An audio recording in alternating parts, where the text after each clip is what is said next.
session. The Honorable Judge Murphy presiding. Good morning, Your Honor. Good morning. Morning, Your Honor. Good morning, everyone. Thank you. You may be seated.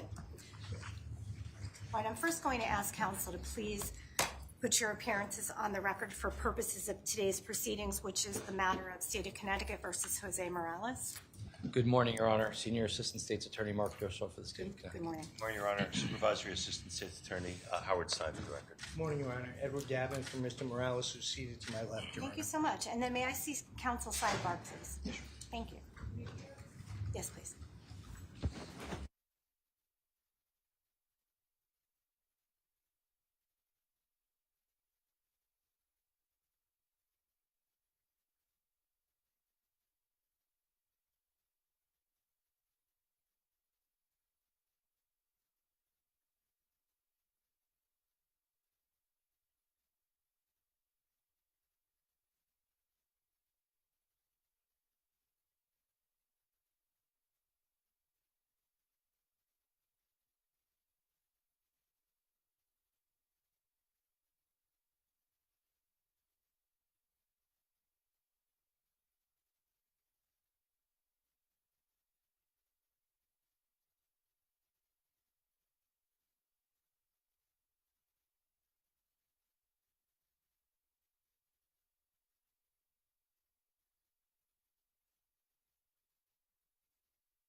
Counsel, thank you.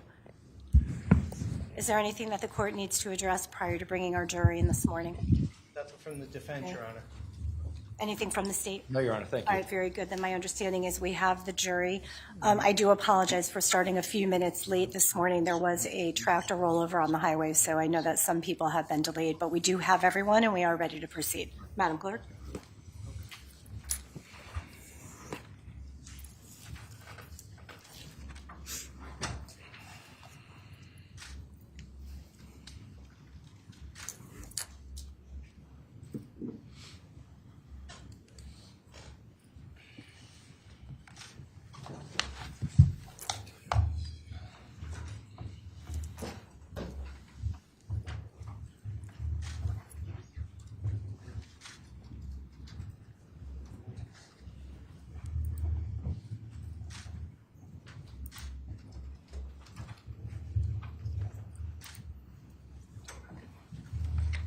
Good morning, ladies and gentlemen. Welcome back this morning. We are ready to call the next witness on behalf of the state.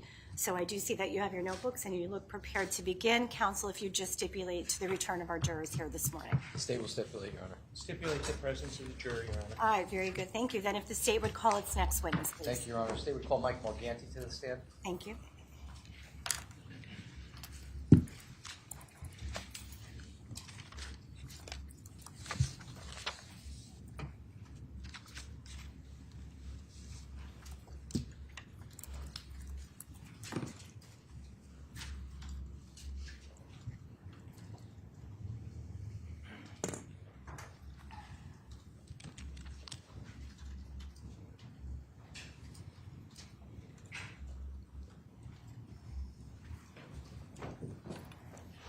Thank you, sir. If you don't mind entering the witness box and then just remain standing, Madam Clerk is going to put you to oath. Thank you.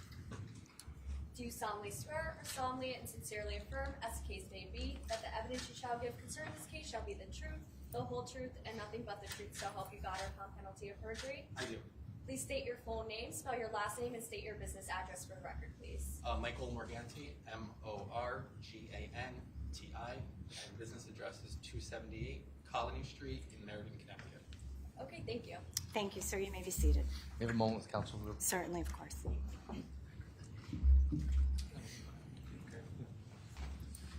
Thank you, Your Honor. May I proceed? Certainly. Good morning, Mr. Morganti. Good morning. Can you please tell the ladies and gentlemen of the jury who you're currently employed by? I'm employed by the Department of Emergency Services and Public Protection under the Division of Scientific Services at the Forensic Lab. And how long have you been employed there? In 2 weeks, it will be 15 years. And what is your current title? I'm a Forensic Science Examiner 2 in the DNA section. And what are your current responsibilities? I will extract DNA from physical evidence that may be containing biological material. I perform analysis on those samples. I'll write reports with my conclusions and my findings, and testify in court when necessary. And can you tell the ladies and gentlemen of the jury a little bit about your educational background? I have my Bachelor's of Science in Biochemistry from Boston College, and I have my Master's of Science in Forensic Science from the University of New Haven. And do you engage in any continuing education courses? Yes, each year we're required a certain number of hours of continuing ed, which could be fulfilled by attending conferences that are offered throughout the year. We could watch webinars just to keep abreast of the current technologies and advances in the field. And do you undergo any proficiency testing in your field? Yes, I do. Twice a year I undergo external proficiency testing.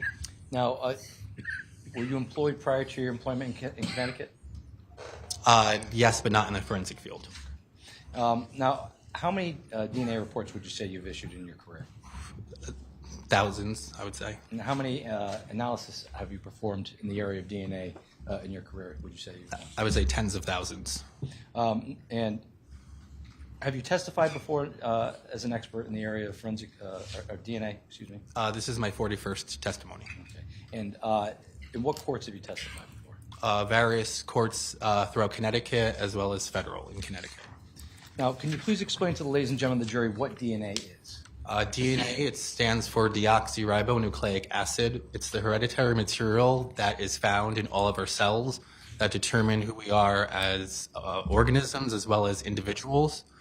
We all receive our DNA from our parents. We get half from our mothers and half from our fathers, and our DNA profiles are unique with the exception of identical twins. And what's the purpose of DNA testing? In the forensic field, it's basically a forensic tool of comparison where we would include or exclude an individual to an evidentiary sample. Okay. Can you please explain to the ladies and gentlemen of the jury how you obtain a DNA profile? There are pretty much four main steps we can break it down to. The first step is called extraction. During that process, we separate the DNA from the rest of the cellular material so that we're left with a purified product. From that extract, we can estimate the amount of DNA that we have in our sample, which is called the quantitation step. And from that quantitation result, we perform what is called amplification. You can think of this as molecular Xeroxing, if you recall a Xerox machine. During this step, millions of copies of specific areas that we look at on the DNA chromosome are multiplied in order for the final step of detection to be able to be obtained, a possible DNA profile. And have you generated DNA profiles in your career before? Many. How many times, do you think? Again, tens of thousands. Now, when the lab receives evidence to be analyzed by the lab, is there a process by which it comes in, it's tagged? You know, what's the chain of custody? So the first stop would be the police agency would drop it off into our evidence receiving unit. The police would have an agency number tied to their case. That agency number would then be given a laboratory case number that is unique for our lab. So any evidence that comes in afterwards under that police agency number will get filed under our laboratory case number. Each item is given its own sub-item, and then once the evidence comes in, evidence receiving will store it in a secure location until it goes to the various units that whatever unit each piece of evidence is required to go to. Now, did you perform generate a DNA profile in relation to this case that you're testifying for today? Yes, I did for 2 samples. May I approach counsel? No objection. Your Honor, no objection from counsel, states 148. Okay, court will accept into evidence with no objection, states 148 full. Mr. Morganti, I'm going to show you what the mark that states 148 as a full exhibit. Do you recognize states 148? Yes, I do. Okay, and what is states 148? This would be the blood known sample that was submitted under our laboratory case DSS 19-006892 for an unidentified female that was later identified as Christine Holloway. And did you perform the DNA profile, or did you generate a DNA profile as explained in your prior testimony on this particular blood stain? Yes, I was able to obtain a single source female profile from this sample. And just briefly, what did you do with regards to the blood stain? How did you go about doing that? So basically it comes in, the blood stain comes in on a card. I take a portion of that sample and I go through the steps of DNA that I just spoke about, where I extracted the DNA from that cutting that I took from the card.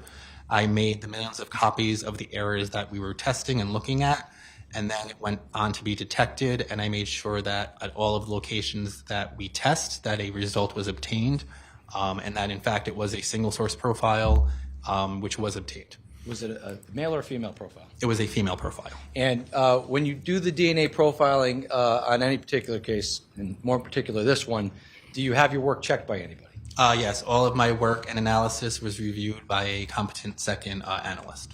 And once you generated a DNA profile with regards to this particular piece of evidence, what did you do next? So all of my paperwork, including that single source profile, was handed to the analyst Christine Maidell, who was assigned the case, so that she would be able to use that known to make comparisons to any evidentiary profiles that were produced. I want to show you what's been marked as State's Exhibit 68. It's been marked as a full exhibit.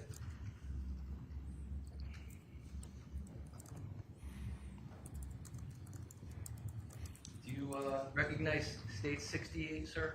Yes, I do. Okay, and what is State 68? So this was a known sample under that same case, 19-006892. This was a buccal swab of Jose Morales that was sent. And in relation to this particular buccal swab, did you perform any DNA profiling in relation to this piece of evidence? Yes. And can you explain what you did? So again, there was a card that had a stain of the individual on the card, and I went through the same process as I did with the blood card, where I extracted the DNA from a portion of that card. I made my copies, and I was able to obtain a single source male DNA profile. And was your work in relation to this particular DNA profile, was that checked by anybody in your lab? Yes, that was also reviewed by a competent analyst to agree with my worksheets and my analysis. And once you generated this particular DNA profile, what did you do next in relation to this case? So after I gave all of my paperwork, as well as the single source male profile, to Christine Maidell for her comparisons, my involvement was complete with this case. Okay. Aaron, I have no further questions for this witness. Thank you. Attorney Gavin? Thank you. Hi, Mr. Morganti. Good morning. How you doing? All right. I understand you're not feeling great. No. No. Thanks for being here. I'm not course. going to go through much more with you, sir. So can we see if we can just agree on this? So you got the blood card from Christine Holloway, which was Exhibit 148. That was tendered to you, correct? That's correct. Okay, and then you also had the buccal swab from my client, Jose Morales, correct? Correct. Okay, and you said that that was a single source. Is that correct? That's correct. And what that means is it's not a blood sample that could have DNA from 3 different people or 4 different people or 5 different people. It was unique to one individual. Is that correct? Yes, it would. If we saw, if there was an indication of more than one individual, it would be considered a mixture. So this would be a single source sample that would be considered their reference profile. Right. So if a reference profile has more than one source, it wouldn't really be available for accurate comparison purposes. Correct. We would either want to retest or request a new submission. Okay. And do you remember approximately when it was that you received the blood card from Christine Holloway and the buccal sample? December 6th, 2019. Okay, so about 5 years ago. Correct. Okay, great. So Attorney Durso just went through all the protocols, so I'm going to save you some time. I know you're not feeling great. You went ahead, you took the known blood card from Christine Holloway and you did your test on it, correct? That is correct. Right, and you checked the DNA, the hereditary material that you spoke about? Yes, I made sure that we obtained a result at all of the locations that we test. Sure. And you amplified it, correct? Correct. That's that copying process you told us about? Yes. Okay. And would it be fair to say you did the same thing for Christine Holloway's sample as well as Jose Morales' sample? Yes, they were done simultaneously. Right. Okay. So once you had received the profiles, I thought I heard you say that you went ahead and you would have tendered that over to Christine Maidell. Is that correct? Once my work was reviewed, yes. And you have, thank you for telling me that. You have a technical reviewer that goes ahead and reviews your work to make sure everything's accurate. That's correct. And you go through a checklist and you check and make sure that you followed all the appropriate steps. Yes, that is correct. All right. And your work in this case was reviewed by a technical reviewer, correct? That's correct. No issues with any of that, correct? Correct. Okay, great. And then, so if I understand correctly, so now you have a known, we call it a known sample, correct? That is correct. Of Christine Holloway, and we have a known sample of Jose Morales, correct? Correct. And then it's forwarded to another analyst to start to do comparisons between the submissions from the law enforcement agency that go ahead and send those submissions into the lab. Yes. And you didn't have to do any of that work, I did not. right? Okay, that was all Kristen Maidell. Yes, she performed the analysis on all of the evidence, and she wrote the reports, made any conclusions, and performed any statistical analysis. Okay, great, thank you. Was there anything else that you did in regard to this specific case? And I know you have many, many cases going on up at the lab at the same time. Was there any other work that you did as it applied just to this case, sir? I know many reports were made. I might have been a reviewer on one of the reports, but I can't recall. Okay. So if I understand you correctly, if somebody else did scientific analysis on their own and they came to a conclusion, whatever that is, there is a chance that you would have been a reviewer to make sure that they did their work correct, That's a possibility. right? Yeah, and the colleagues in the DNA lab, you check each other's work on a regular basis. Yes, it's a requirement. Okay. Thanks so much for being here. I appreciate it.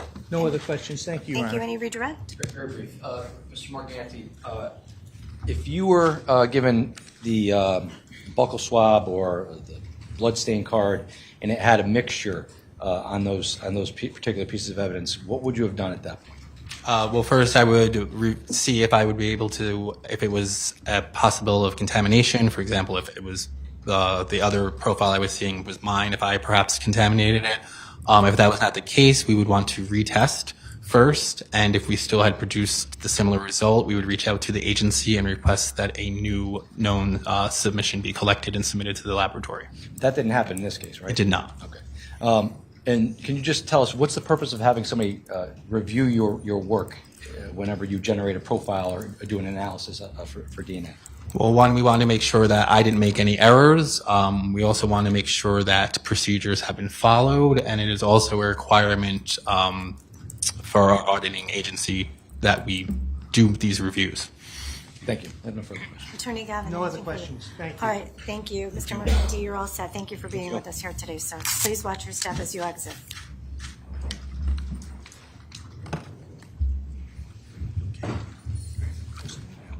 All right, at this point in time, the court is going to take a very brief recess. So, Madam Clerk, if you would direct the jury, court stands in recess.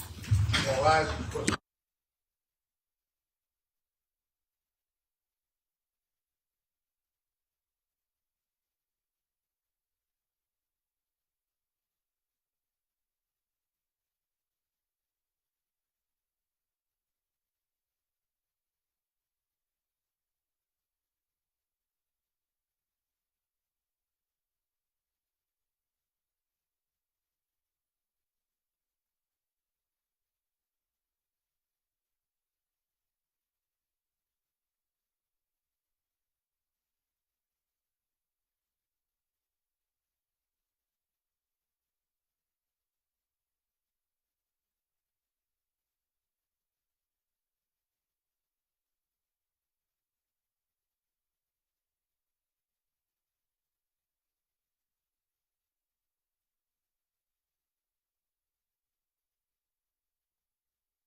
you, everyone.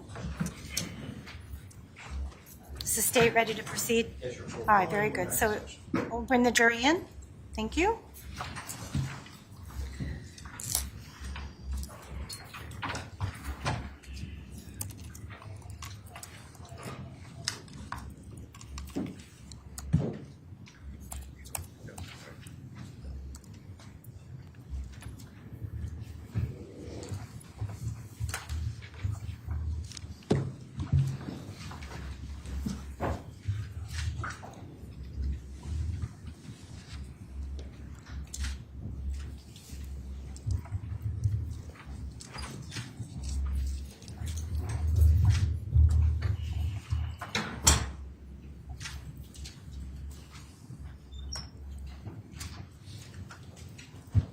All right, welcome back, ladies and gentlemen. Would counsel please stipulate to the return of the Stipulate jury? the presence of the jury, Your Honor. Thank you, and the state may call its next witness. Thank you, Your Honor. State will call Kristen Maidell to the stand. Thank you.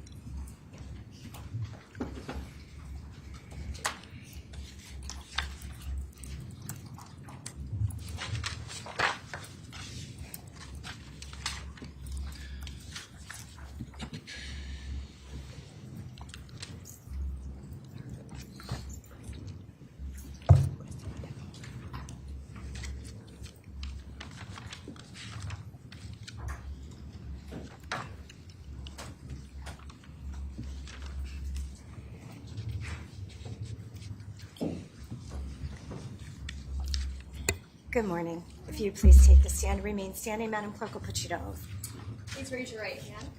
Do solemnly swear, solemnly and sincerely affirm, as the case may be, that the evidence you shall give concerning this case shall be the truth, the whole truth, and nothing but the truth, so help you God, or upon penalty of perjury? I do.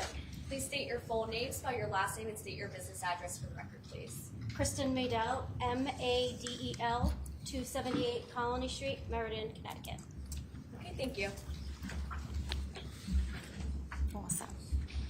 May I proceed, Your Honor? You may. Thank you, Your Honor. Good morning. Morning. Can you please tell the ladies and gentlemen of the jury who you're currently employed by? The Division of Scientific Services, this Connecticut Forensic Lab. And how long have you been with them? 21 years. And what's your title with them? I am a Forensic Science Examiner 2 in the DNA unit. And what are your responsibilities? On a daily basis, I extract DNA from items of evidence that may contain biological stains or material. I perform analyses. I develop a DNA profile when possible, write reports, and testify in court when necessary. I am also a supervisor for the unit, so I supervise 3 other people in the DNA unit. I am the quality control coordinator for the unit, which means when we get a new chemical or reagent in that we use in our testing process, I make sure that they work properly before we implement them on casework samples. And I am also the contact person for missing persons cases that may need DNA testing. And is the lab accredited?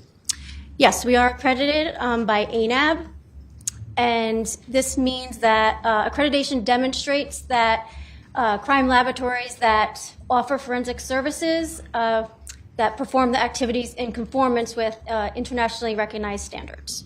And does the lab hold any certificates? Yes, we have a certificate from ANAB that we passed our last accreditation, which happened last year, 2024. Can you please briefly explain your educational background? I have a biology degree, degree from the State University of New York in biology and criminal justice, and a master's in forensic science from the University of New Haven. How about your background and training in the area of DNA? Yes, I went through an extensive training program at the State of Connecticut Forensic Lab. I processed casework-like samples. I wrote reports on those samples. I participated in moot courts. I passed oral and written examinations. I passed competency exams before I was put on casework, and I read many scientific journal articles. How about proficiency training? Do you go through that? Yes, we have proficiency tests yearly, which are tests that are given to us from outside agencies where they know the answer and we do not, and we treat them like regular casework. I perform all of my analyses, write a report. They then send the results to the company that gave us those tests, and they make sure that we get the right answer. And I do that 2 times a year. What about employment before Connecticut? Did you have any employment before the lab? Yes, I worked at the Armed Forces DNA Identification Lab for approximately 3 years, and I did DNA testing on human remains that were found in past conflicts and wars to try and identify those people.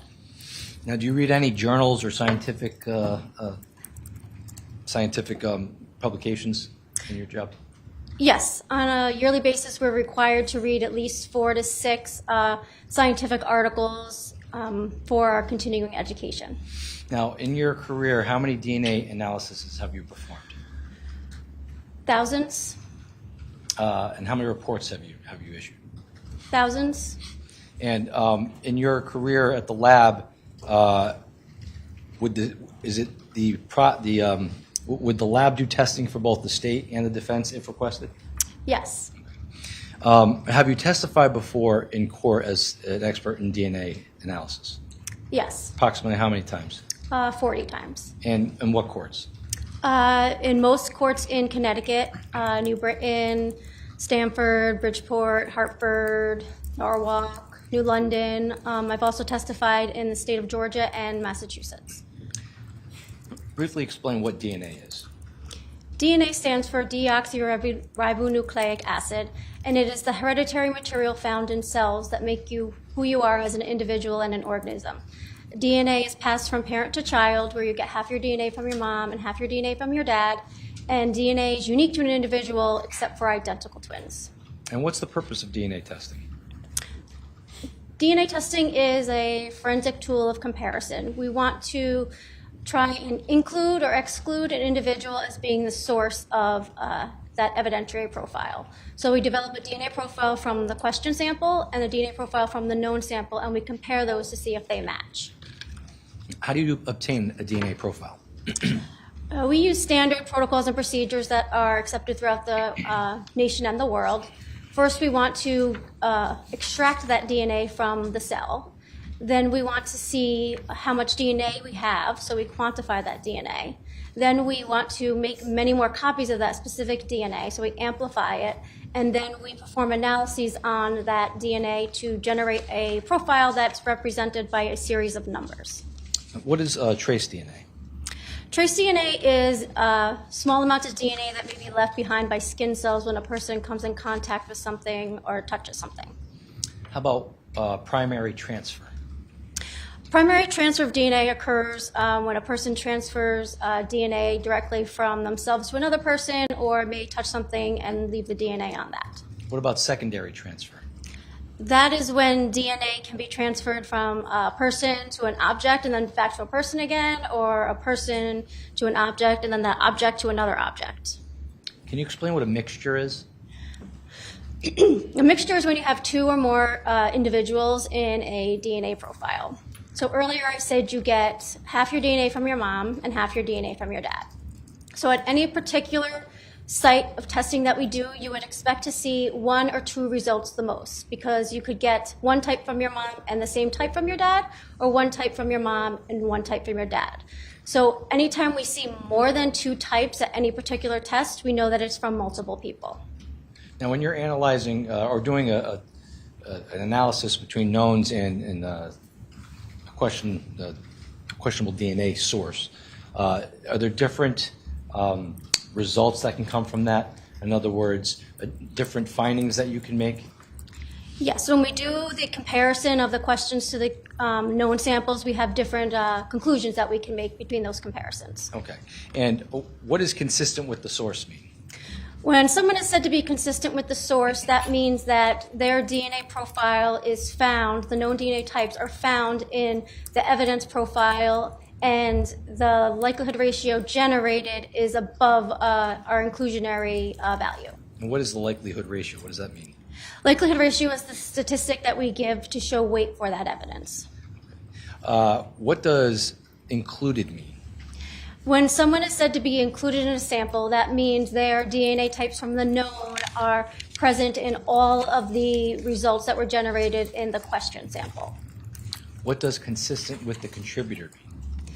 That is similar, and that is that some of their types are found in the question sample, which is a mixture. How about what does eliminated mean?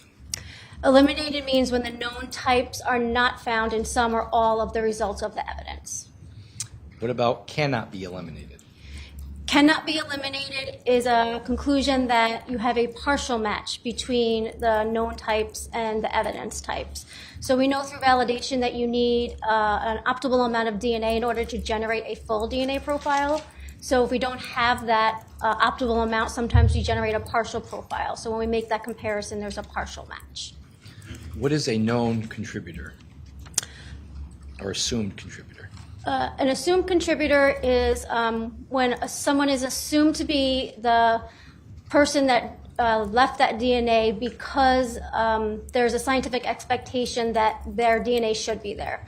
So for example, a swabbing taken from your own body, a shirt that is worn on you, we swab it, we expect your DNA to be there because it's a intimate sample.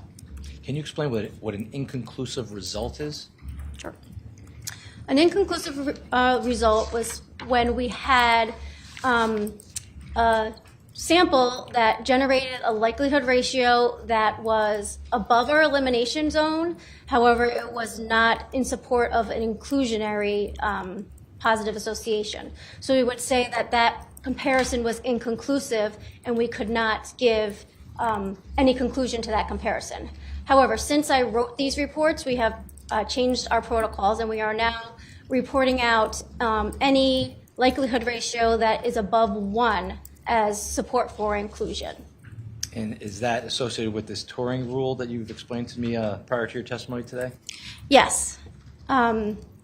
So with these low likelihood ratios, we want to see, with any likelihood ratio, we want to see the probability, expected probability that a true non-donor, someone who did not actually contribute to that profile, could give a likelihood ratio at that same likelihood ratio. So the equation we use for that, the Turing's rule, is 1 over x, or what that likelihood ratio is. So I can give you some examples to try and understand a little bit. So we have a likelihood ratio of, let's say, 10 times. The equation for Turing's is 1 over the likelihood ratio, so 10. So 1 over 10 is 0.1. 0.1 is 10%. So if I were to have a room of 100 people that were truly non-donors, the expected probability that I would have that a person in that 100 people could actually give a likelihood ratio of 10 or more would be 10 people, because 10% of 100 is 10. To give you an example of what happens when you increase that likelihood ratio, we could do the same thing with 100. So if I have a likelihood ratio of 100, and I have that same 100 people of true non-donors in a room, 1 over 100 is 0.01, which is 1%. So out of that 100 people, I would not expect the probability would be 1 person to have a likelihood ratio of 100 or greater. So as you can see, as the likelihood ratio increases, you have less chance of a true non-contributor actually generating that likelihood ratio. So a likelihood ratio can range anywhere from greater than 1 to infinity. So as you get higher and higher in that likelihood ratio, you're going to have more support for inclusion. Tell us what StarMix is. StarMix is a software tool that DNA analysts use to interpret the DNA profiles. Now, is it possible, in your training experience in your field, is it possible to touch something or come into contact with something and your DNA not be detected during testing? Yes, that's possible. A lot of factors contribute to if DNA skin cells can get left behind, how long you touch something, how hard, what the substrate is that you're touching, if it's exposed to environmental conditions, that can totally affect how much DNA is left behind or how long it stays there. And when you're doing an analysis, are controls used? Yes. So controls are used in processed in tandem with the evidence. We have positive controls and negative controls. The negative controls are essentially blank to make sure that nothing is introduced to the process as we're testing. And the positive controls are known DNA profiles, so we can see that the process worked properly and we get that DNA profile at the end. What if the controls don't work? What happens then? We then go back and evaluate and try and figure out what might have happened during the process, if it affected the process, and then if we have to repeat something, we can do that. Now, can DNA get old or die? We would say that DNA gets degraded or breaks down. How about contamination? What is contamination? Contamination is unintended introduction of external DNA into the process. And do the controls take into account for contamination? Controls can monitor for the contamination. Like I said, the negative control should always be blank, and the positive control should always be that single source profile that we're expecting. But we also have many ways to mitigate contamination. We wear personal protective equipment, which is lab coats, masks, hairnets, gloves. We clean our surfaces before and after we're done doing our lab processes. We clean our utensils to make sure that they're all clean. So when the lab receives evidence to be examined from outside agencies, can you just talk to us a little bit about the chain of custody? What happens when it receives this evidence? Sure. So when a submitting agency wants to bring evidence to the lab for testing, they bring that to our evidence receiving unit. Evidence receiving takes that evidence in and creates a unique lab number and item number for each piece of evidence. They put a barcode on that piece of evidence so it can be transferred throughout the laboratory. They are logged in through a computer system, person to person with a PIN, so you know that it's secure. They're then put into a locked storage spot until the unit is going to do the testing on that piece of evidence. And then when someone goes to retrieve that evidence, they have to, transfer it electronically into their possession for the remainder of the DNA or whatever section does the testing on. Now, did you perform comparisons in relation to the case you're here to testify about? Yes, I did. Okay. And when you did that, did you generate multiple reports in relation to your findings? Yes, I did. If I may have a moment, Your Honor.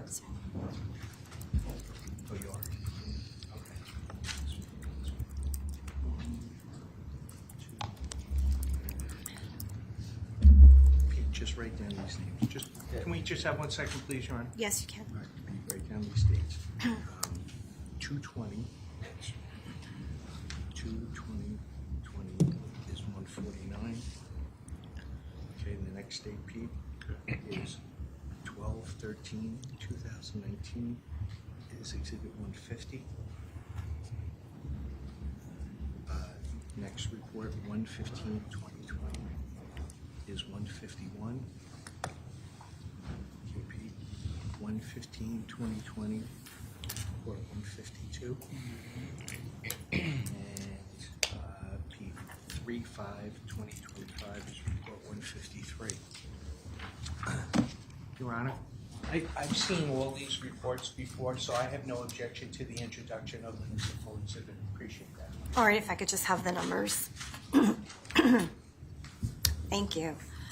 All right, so the court will accept into evidence with no objection states 149 through 153. You're all set, counsel. Thank you, Your Honor. Thank May I you. approach the witness, Your You Honor? may, thank you. Maidell, showing you it's been marked as State's Exhibits 149 through 153. Do you recognize States 149 through 153?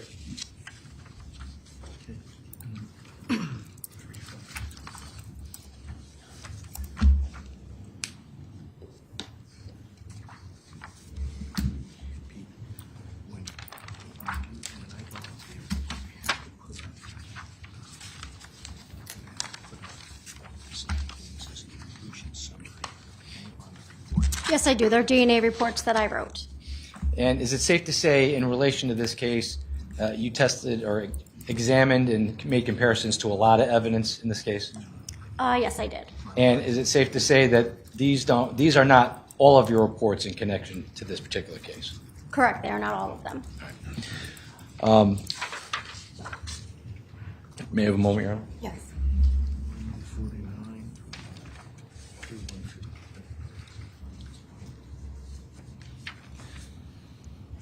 So I want to direct your attention, Ms. Maidell, to supplemental DNA report.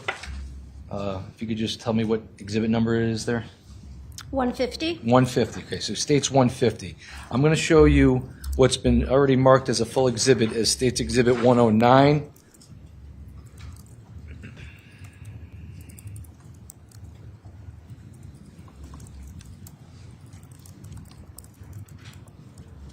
Can you see that, Ms. Maidell?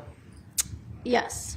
Can you tell the ladies and gentlemen of the jury if you performed a comparison in relation to submissions from the submissions 4-1, 4-2, and 4-5 in relation to this particular piece of evidence, contractor bag?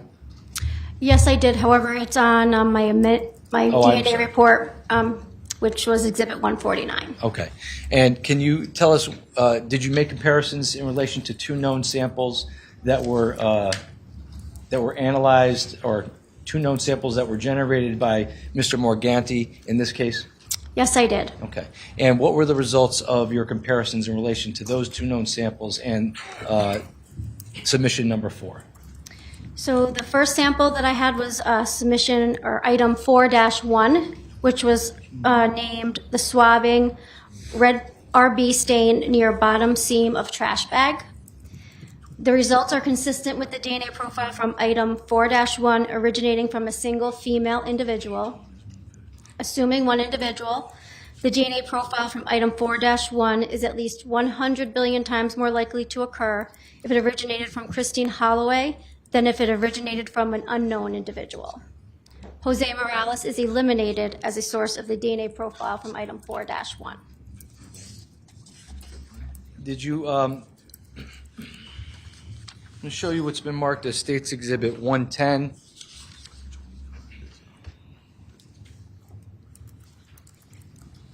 Did you make a comparison in relation to submission 4-5 on this contractor bag? Yes. Okay. And can you tell the ladies and gentlemen of the jury what your conclusions were with relation to that comparison? 4-5 was item called swabbing exterior opening flap areas of trash bag. The results are consistent with the DNA profile from item 4-5 being a mixture of two contributors. Assuming two contributors, the DNA profile from item 4-5 is at least 100 billion times more likely to occur if it originated from Christine Holloway and one unknown individual than if it originated from two unknown individuals. Assuming two contributors, the DNA profile from 4-5 is at least 550 million times more likely to occur if it originated from Jose Morales and one unknown individual than if it originated from two unknown individuals. Okay. I'm going to show you what's been marked as States Exhibit 114.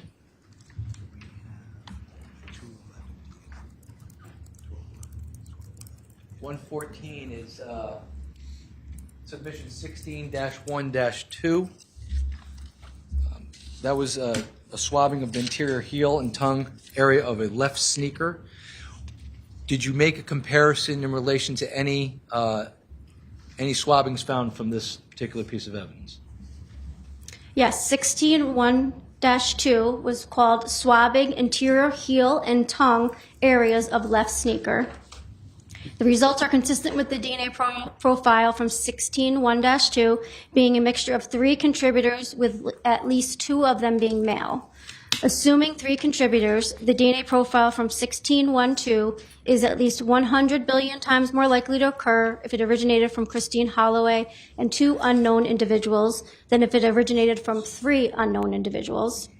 With the comparison, 16-1-2, assuming three contributors, is at least 100 billion times more likely to occur if it originated from Jose Morales and two unknown individuals than if it originated from three unknown individuals.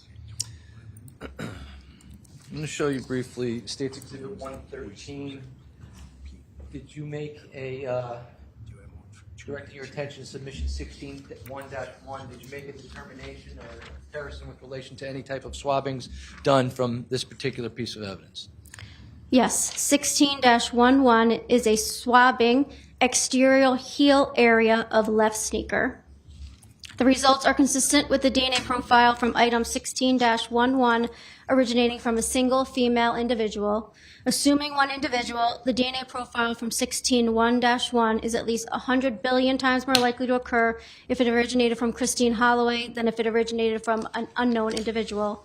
Jose Morales is eliminated as a source of the DNA profile from 16-11. I want to show you what's been marked as State's Exhibit 115.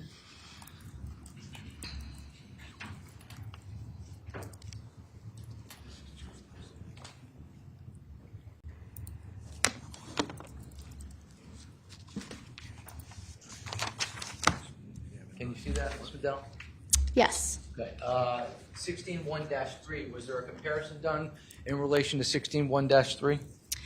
Yes, that was a reddish-brown stain, exterior inner sole of the left sneaker, and the results are consistent with the same results as 16-1-1, which was a single female individual. So assuming one individual, the DNA profile from 16-1-3 is at least 100 billion times more likely to occur if it originated from Christine Holloway than if it originated from an unknown individual, and Jose Morales is eliminated as the source of that, 16-1-3.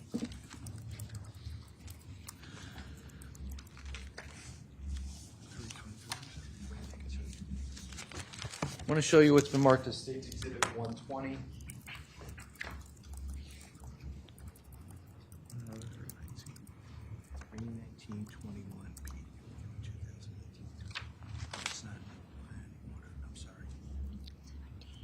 Can you see that, Ms. Maidell? Yes. Okay. This is submission number 17, which was identified as a Green Hanes T-shirt. Did you make a comparison with regards to this Green Hanes T-shirt, specifically 17-4, submission 17-4? And if so, can you tell the ladies and gentlemen of the jury what you found? Yes, 17-4 was a swabbing interior back left sleeve of shirt. The results are consistent with the Fusion 6E DNA profile from item 17-4 being a mixture of 3 contributors with at least one of them being male.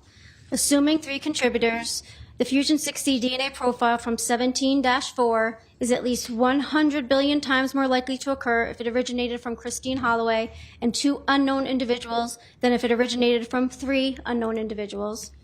Assuming 3 contributors, the DNA profile from item 17-4 is at least 100 billion times more likely to occur if it originated from Jose Morales and 2 unknown individuals than if it originated from 3 unknown individuals. Now, 17-5, did you make a comparison, the lower portion of the Green Hanes T-shirt, did you make a comparison there? Yes, I did. And what was that comparison, result of that comparison? That is a reddish-brown stain, interior lower back of the shirt. The results are consistent with the DNA profile from 17-5, originating from a single female individual.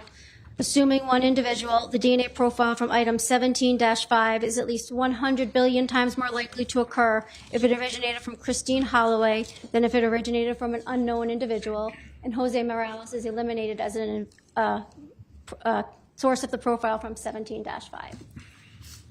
I'm going to show you State's Exhibit 122.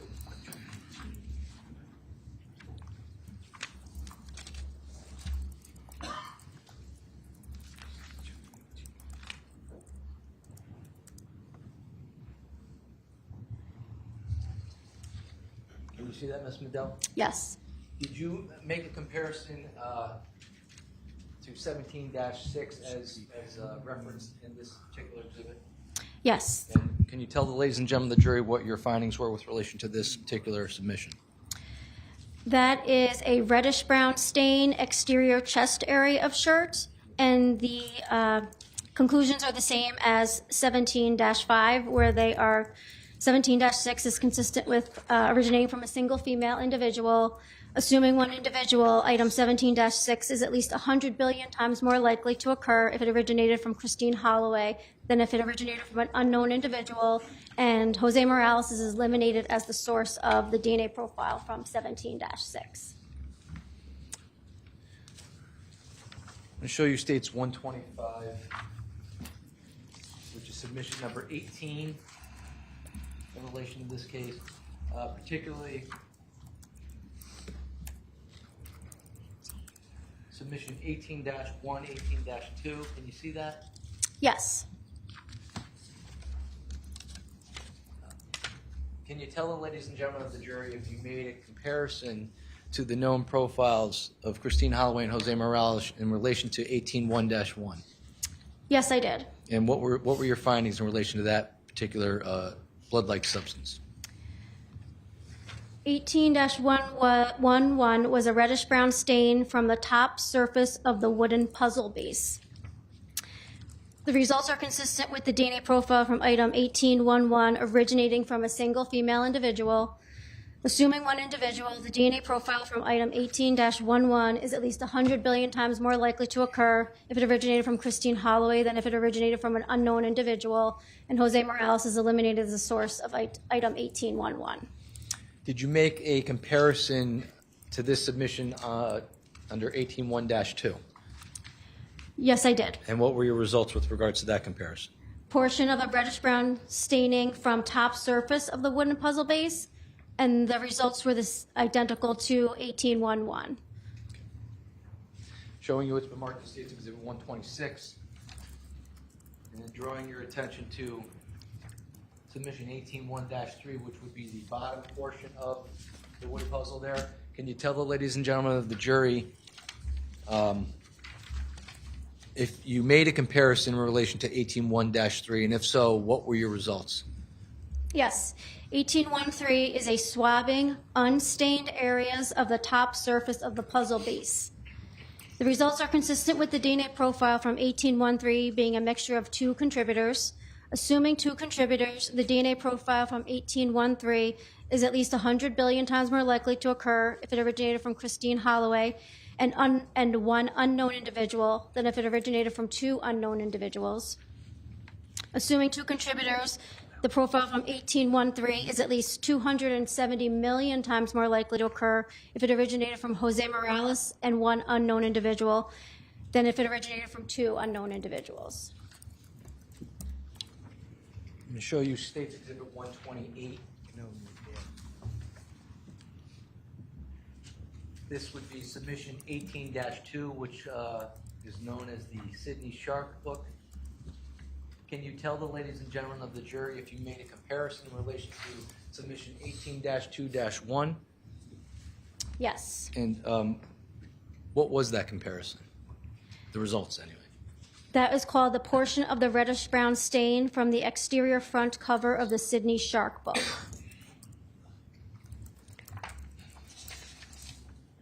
The results are consistent with the DNA profile from 18-2-1 originating from a single female individual.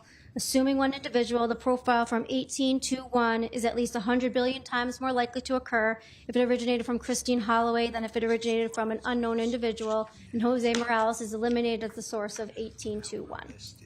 And with regards to 18-2-2, do you know whether or not you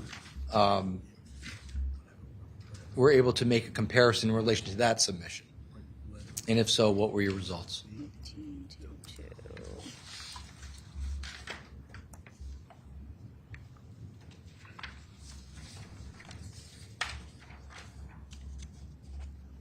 Yes, that's a swabbing, unstained areas of exterior of the Sydney Shark book. The results are consistent with the DNA profile from item 18-2 being a mixture of two contributors with at least one of them being male. Assuming two contributors, given the low likelihood ratios calculated, the results are inconclusive as to whether Christine Holloway could be a contributor to the DNA profile from 18-2. I did subsequently write an additional report because I don't know if you remember previously I said we don't, currently our protocol is to report out likelihood ratios and not have an inconclusive zone. So I could go read that conclusion. Please.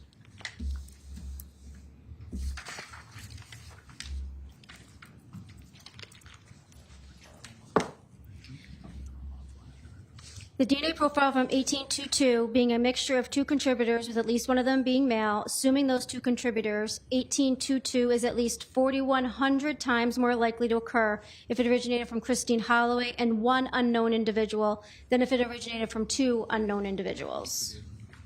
And then Jose Morales is eliminated as a contributor to the DNA profile from 18-2.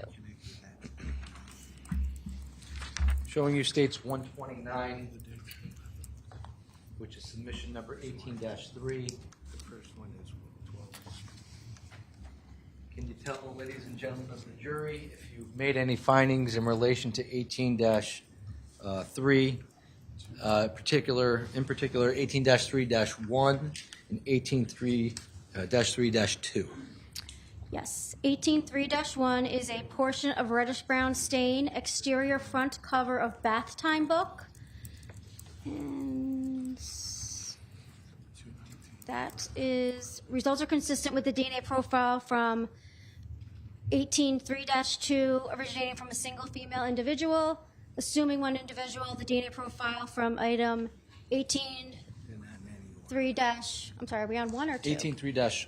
3-1 is at least 100 billion times more likely to occur if it originated from Christine Holloway than if it originated from an unknown individual, and Jose Morales is eliminated as the source of 18.3-1. How about 18-3-2? Which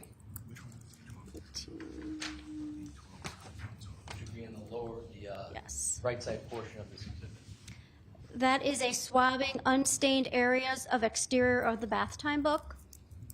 The results are consistent with the DNA profile from 18.3-2 being a mixture of 3 contributors. Assuming 3 contributors, the DNA profile from 18.3-2 is at least 100 billion times more likely to occur if it originated from Christine Holloway and 2 unknown individuals than if it originated from 3 unknown individuals. Assuming the 3 contributors, 18.3-2 is at least 7.2 million times more likely to occur if it originated from Jose Morales and 2 unknown individuals than if it originated from 3 unknown individuals. Showing you States Exhibit 130, which is submission 18-4, which is Bible Reader's Book. Can you tell us whether or not, in particular, submission 18-4-1, were you able to make a comparison with regards to that particular submission? Yes, 18.4.1 was the reddish-brown stain exterior front cover of Bible Reader's Book. That is the same as some previously tested items where it was consistent with single source female, and the assuming one individual, the profile from 18.4.1 is at least 100 billion times more likely to occur if it originated from Christine Holloway than an unknown individual, and Jose Morales is eliminated as a source of 18-4.1. Did you make a comparison with regards to 18-4-2 in this exhibit? Yes. Okay, and what were the results of your comparison? Swabbing of the unstained areas of exterior of the Bible Reader's Book. Results are consistent with the DNA profile from item 18.4-2 being a mixture of 3 contributors. Assuming 3 contributors, the DNA profile from 18.4.2 is at least 100 billion times more likely to occur if it originated from Christine Holloway and 2 unknown individuals than if it originated from 3 unknown individuals. Assuming the 3 contributors, item 18.4.2 is at least 9.5 million times more likely to occur if it originated from Jose Morales and 2 unknown individuals than if it originated from 3 unknown individuals. Now, can you remind us, when you say 900 million times more likely, what does that mean? So that's going back to what a likelihood ratio is. When we have a positive association between a sample and a known profile, we want to give a statistical weight to that evidence. So what a likelihood ratio is the evaluation of 2 alternating hypotheses to show which hypothesis is more probable. I want to show you what's been marked as States 131, which is submission number 18-5, which is known as What Makes a Rainbow Book. Can you tell the ladies and gentlemen of the jury if you made a comparison in relation to 18-5-1? And if so, what were your results? Yes, that is a reddish-brown stain, exterior front cover of What Makes a Rainbow Book. 18.5.1 was consistent with originating from a single female individual. Assuming the one individual from 18-3-2 5-1 is at least 100 billion times more likely to occur if it originated from Christine Holloway than an unknown individual, and Jose Morales is eliminated as a source of item 18-5-1. How about submission 18-5-2? Did you make a comparison in relation to that submission area? Yes, And what were your results? that is a swabbing of the unstained areas of exterior of what makes a rainbow book. The results are consistent with the DNA profile from item 18.5.2 being a mixture of 2 contributors. Assuming 2 contributors, the DNA profile from 18.5-2 is at least 100 billion times more likely to occur if it originated from Christine Holloway and 1 unknown individual than if it originated from 2 unknown individuals. The results do not support the hypothesis that Jose Morales is a contributor to this profile. Assuming 2 contributors, Jose Morales is eliminated as a contributor to the DNA profile from 18.5.2. I want to show you states 133, which is referred to as submission number 19. I believe 133, submission number 19, directing your attention to what looks like the collar area of the Black Canes T-shirt in submission 19-1. Did you make a comparison to the known samples in this case from the swabbings of that area of the T-shirt? Yes, I did. And what were your results? 19-1 was a swabbing interior collar of a shirt. The results are consistent with the DNA profile from 19-1 being a mixture of 3 contributors, with at least one of them being male. Assuming 3 contributors, the DNA profile of 19-1 is at least 100 billion times more likely to occur if it originated from Christine Holloway and 2 unknown individuals than if it originated from 3 unknown individuals. Assuming 3 contributors, the DNA profile from 19-1 is at least 100 billion times more likely to occur if it originated from Jose Morales and 2 unknown individuals than if it originated from 3 unknown individuals. Showing you States Exhibit 134. Again, this is submission number 19, but I want to draw your attention to 19-2, which appears to be a red blood-like substance or reddish-brown stain. Can you tell us, were you able to make comparisons to 19-2? Yes, 19-2 is a reddish-brown stain, exterior front left side of shirt. And what were your results of your comparison? The results are consistent with the DNA profile from 19-2 originating from a single female individual. Assuming 1 individual, the DNA profile from 19-2 is at least 100 billion times more likely to occur if it originated from Christine Holloway than if it originated from an unknown individual, and Jose Morales is eliminated as a source of the DNA profile from 19-2. Showing you 135, States 135. This is still submission number 19, but I want to draw your attention to the area of submission 19-3, where you're able to make a comparison in relation to submission 19-3. Yes, that is the reddish-brown stain, exterior front right side of the shirt, and the results of the comparisons are identical to 19-2 that I just stated.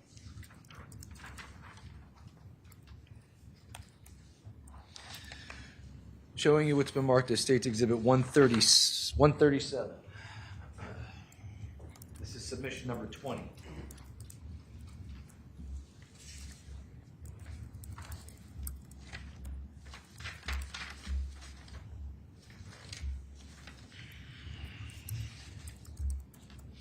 Can you tell the ladies and gentlemen of the jury, did you make a comparison on submission 20-1? Yes, that is the swabbing unstained areas of exterior of Crocs shoe. The results are consistent with the DNA profile from item 20-1 being a mixture of 3 contributors with at least one of them being male. Assuming 3 contributors, the DNA profile from 20-1 is 100 billion times more likely to occur if it originated from Christine Holloway and 2 unknown individuals than if it originated from 3 unknown individuals. Assuming the 3 contributors, the DNA profile from 20-1 is at least 100 million times more likely to occur if it originated from Jose Morales and 2 unknown individuals than if it originated from 3 unknown individuals. And I want to direct your attention to 20-2 here. Looks like there's a circle area of the pink crack here. Did you make a comparison in that area of submission number 20? Yes, 20-2 is a swabbing unstained areas of interior of Crocs shoe. The results are consistent with the DNA profile from item 20-2 being a mixture of 3 contributors. Assuming 3 contributors, the DNA profile from item 20-2 is at least 100 billion times more likely to occur if it originated from Christine Holloway and 2 unknown individuals than if it originated from 3 unknown individuals. The DNA profile from item 20-2 is at least 46 billion times more likely to occur if it originated from Jose Morales and 2 unknown individuals than if it originated from 3 unknown individuals. I want to direct your attention to 20-4, which looks like a red blood-like substance on the front corner of this submission. 20-4. Were you able to make a comparison on 20-4?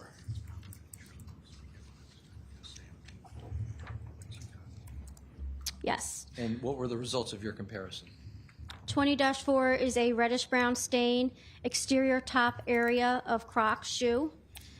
The results are consistent with the DNA profile from 20-4 originating from a single female individual. Assuming one individual, the DNA profile from 20-4 is at least 100 billion times more likely to occur if it originated from Christine Holloway than if it originated from an unknown individual, and Jose Morales is eliminated as a source of the profile from 20-4.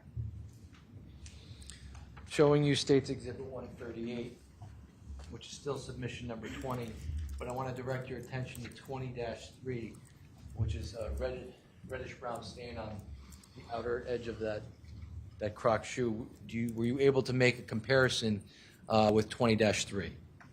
Yes, that is a reddish-brown stain, the exterior outside sole of the Crocs shoe, and that has the same results and conclusions as the comparisons as 20-4, single female. Showing you States 140, which is a black Nike sneaker, submission 26.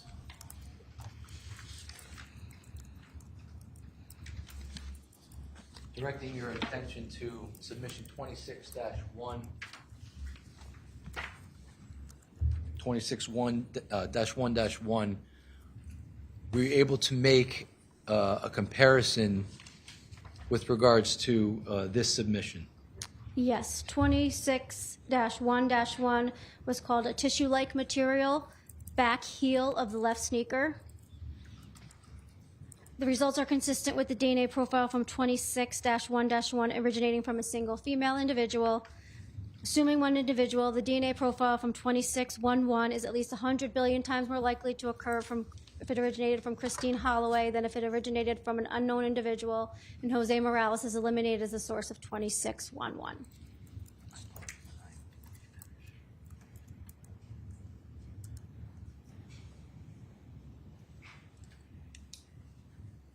Now, did you make a finding with regards to 26-1-2? Yes, reddish-brown staining, front top of left sneaker. And what were your results with regards to that comparison? The identical to 26-1-1, single female individual.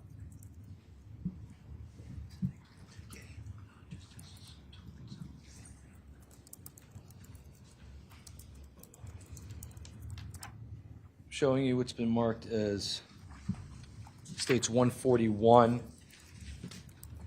Directing, still submission 26, but this is 26-2, so this would be the right sneaker.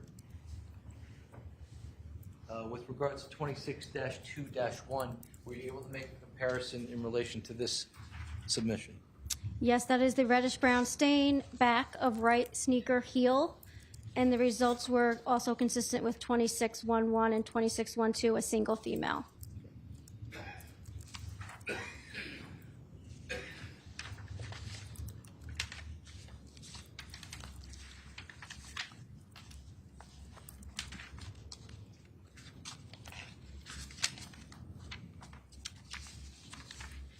We have a moment with counsel, Your Honor. Of course.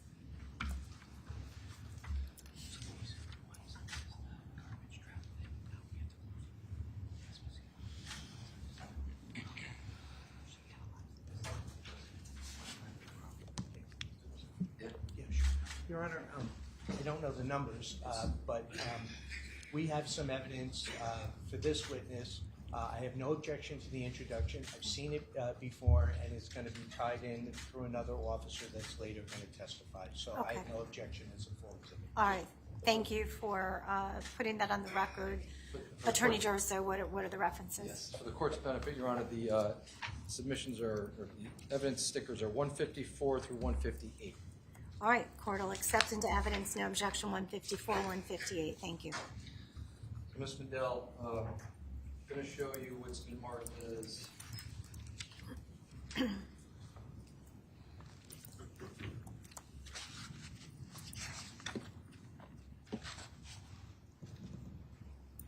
this is submission 34. Can you see that? I can, yes. Now, is this a piece of evidence that you examined in the lab in relation to this case? Yes, this piece of evidence came directly to me to examine versus going to forensic biology unit first. And why would it go directly towards you as opposed to going to forensic biology? Because there's only a couple of us in the lab that are trained on examining and processing bones in the lab. So with thinking that this could possibly be bone fragments, it came directly to me. Counsel, what is the state's exhibit number on that one? I'm the one that's... Yes. That would be exhibit 154. 154, thank you. So showing you 155.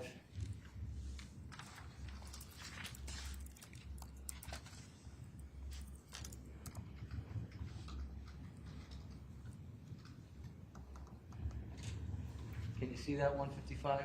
Yes, Did you make an examination with regards to the state's 155, which would be submission 35-1, I believe? 34? Oh, I'm sorry, excuse me. 30. Yes, 34, excuse me. Yes, so this is the pictures that I took with the ruler in the field to show size, the envelope that they came in, and then the top picture above the envelope is what I poured out onto a Kim wipe to take a picture, and then to the right is the picture of the same items after I washed them with a Turgazyme rinse, which is like a detergent just to clean them off.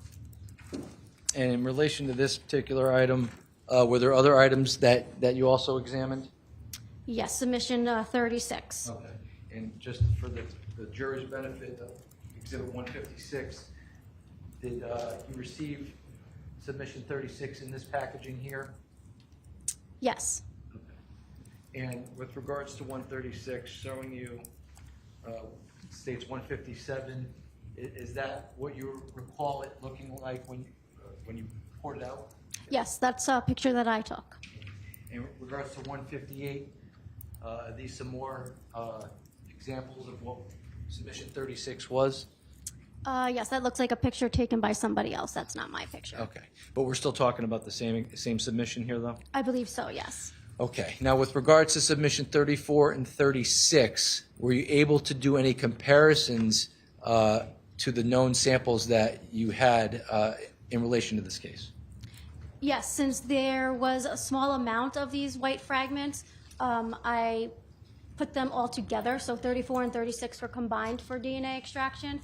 And what happens with a bone is you pulverize that into a powder in order to extract DNA from it. So I combined the two of them together to obtain a DNA profile, and the results were consistent with the DNA profile from item 34-36, originating from a single female individual. Assuming one individual, the DNA profile from item 34-36 is at least 100 billion times more likely to occur if it originated from Christine Holloway than if it originated from an unknown individual, and Jose Morales is eliminated as the source of item 34-36.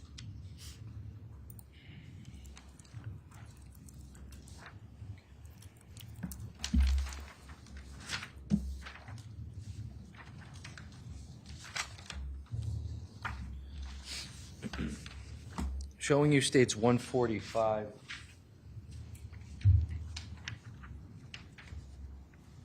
Which is submission number 35.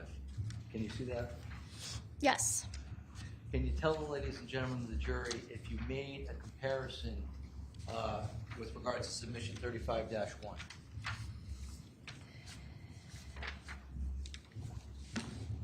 Yes, that is a reddish-brown stain, exterior upper back of the diaper pail. The results are consistent with the DNA profile from 35-1, originating from a single female individual. Assuming one individual, the DNA profile from 35-1 is at least 100 billion times more likely to occur if it originated from Christine Holloway than if it originated from an unknown individual.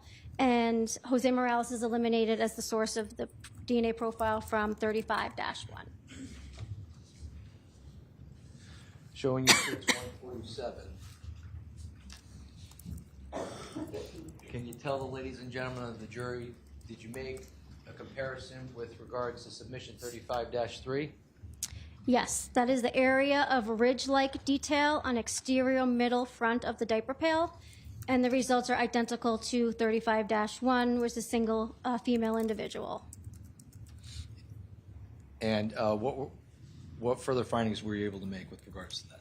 So again, since it was a single female individual, the DNA profile from 35-3 is at least 100 billion times more likely to occur if it originated from Christine Holloway than an unknown individual, and Jose Morales is eliminated as the source of item 35-3. Finally, showing you states 146, directing your attention to submission 35-4, which is looks like the bottom part of the diaper pail. Can you tell us, were you able to make a comparison with regards to the swabbings taken from this area of this diaper pail? Yes, that was a swabbing unstained areas of exterior bottom edge of diaper pail. And again, the same results as 35-1, 35-3, 35-4. They're all single female individual. Christine Holloway, 100 billion times more likely to occur if it was from Christine Holloway than an unknown individual. And Jose Morales is eliminated as the source of 35-5. Now, I'm sorry, just mentioned 35-4? I'm sorry, 4. We're on 4. Yeah. So, finally, 35-5, which looks like the unstained area, the swabbing was done in that area? Yes, swabbing unstained areas, exterior body of diaper pail. And were you able to make a comparison of the swabbings in that area to the known samples that you had? Yes, again, single female individual. Assuming one individual, the DNA profile from item 35-5 is 100 billion times more likely to originate from Christine Holloway than if it originated from an unknown individual, and Jose Morales is eliminated as the source of 35-5. When you're done with your analysis or your comparisons, obviously you place them in your report. What else is contained in your report with relation to the submission items that we just went over? So after the report, basically to go over what a DNA report has, the first page we have the case number, the submitting agency number, the name of the submitting agency that requested the testing, the date of request that they requested it, the date of my report that I'm writing this. Then we go in and we list all the evidence that was tested. Then they're all individually listed with their conclusions that I just read. And then at the end of the report, in the remarks section, we call disposition all the evidence. So we say, like, if some samples were retained and we could do further testing, some samples were consumed, so we can't, and then what evidence was then sent back to the submitting agencies. And when you submit this report, is your report reviewed by anybody prior to, I guess it's being authenticated? Yes, we have what was called a technical reviewer and an administrative reviewer. A technical reviewer goes through and checks the report and makes sure they agree with all of my findings. And then we have the administrative reviewer that goes and does more of like a typo / initials on the page, lighter review of the report. And what would happen if somebody didn't agree with your work? Then we would discuss it and come to an agreement. And if that didn't happen, then we would go to our technical leader in the unit. May I have a moment, Your Honor?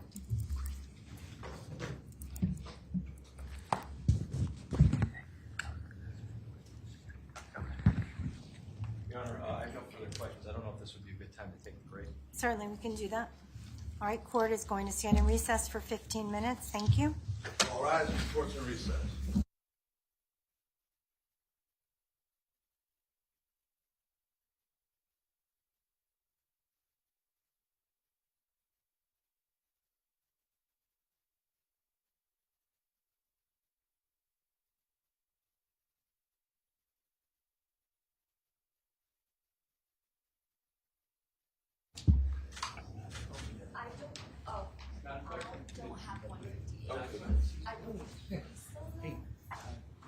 Jack, We're gonna have Jack. to use the Elmo.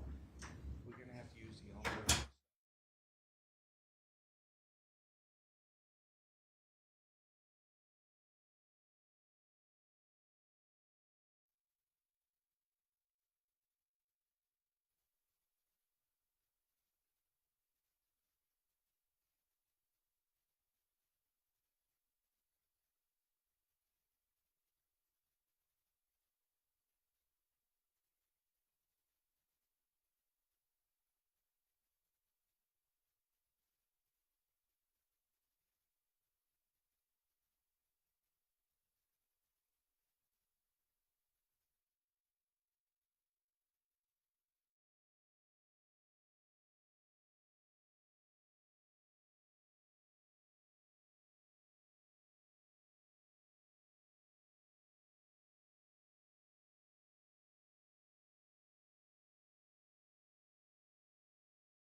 Welcome back.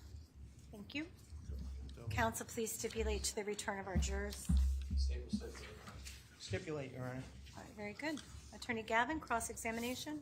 Your Honor, before we proceed, can I just advise the court, during the recess, we marked the balance of the DNA reports for this witness, and we went through them together.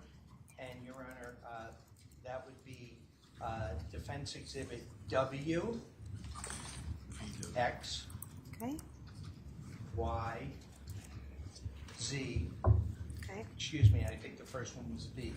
I think it's V, W, X, Y, Z. Just have a sidebar with the court regarding these before we. Certainly.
Counsel, thanks for raising that to the court's attention. Court's going to stand in recess. This one because this report is the same as this report, except for the mistake that was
May I have an opportunity to be heard, Your Honor?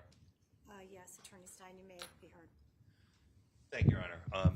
Just for the record, what occurred at the last sidebar and the request for a recess was the defense pre-marked some exhibits and gave copies to the state. We were in agreement preliminarily with them being offered for this witness as a full exhibit. However, I alerted defense counsel and subsequently the court that I felt some of these documents might open the door into information or testimony that I would have to extract from subsequent witnesses with regard to the events or disappearance of Vanessa Morales, which this court has issued orders on precluding the state from doing that.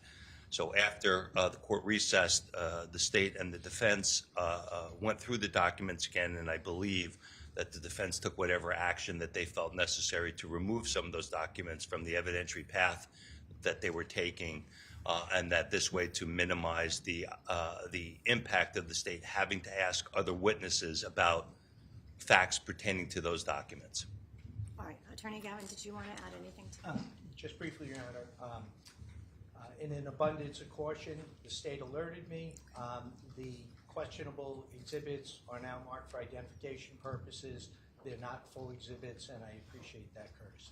All right, so just for purposes of clarifying Attorney Stein's record made here regarding the court's order was not to completely eliminate Vanessa Morales from this particular trial. The court has issued a full, detailed, articulated decision on that.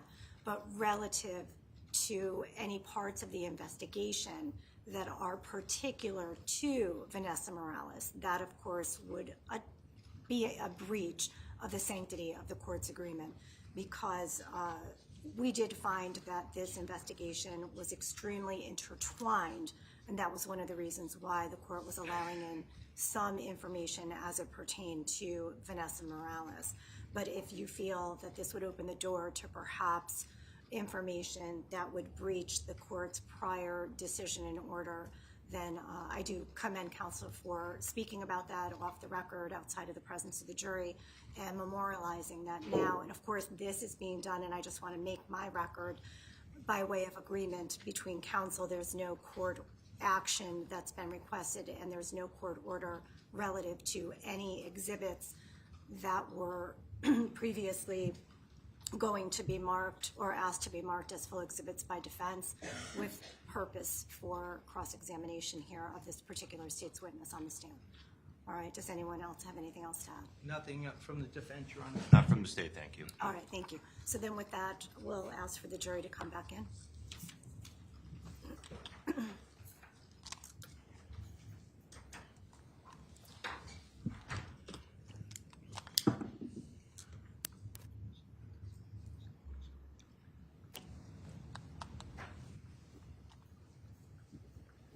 Okay, but you're taking notes.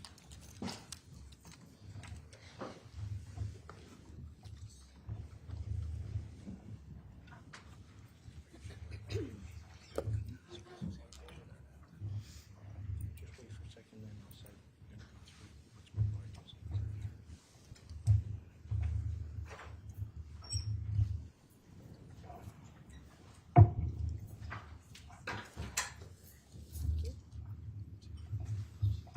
All right, welcome back, ladies and gentlemen. Thank you.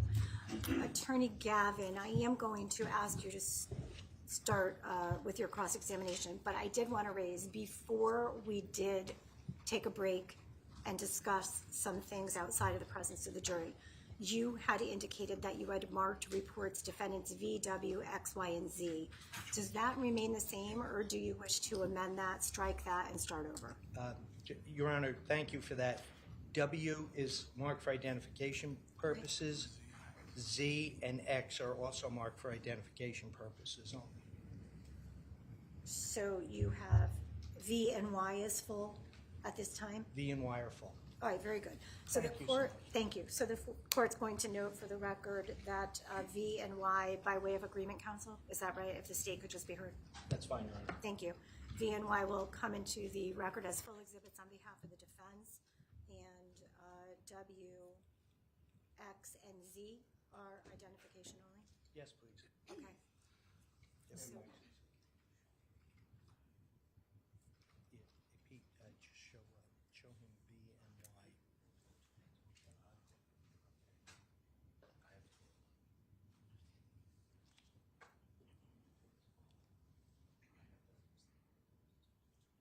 Can I just approach the podium? Yes. I just want to make sure that these exhibits are marked appropriately. That's already in evidence.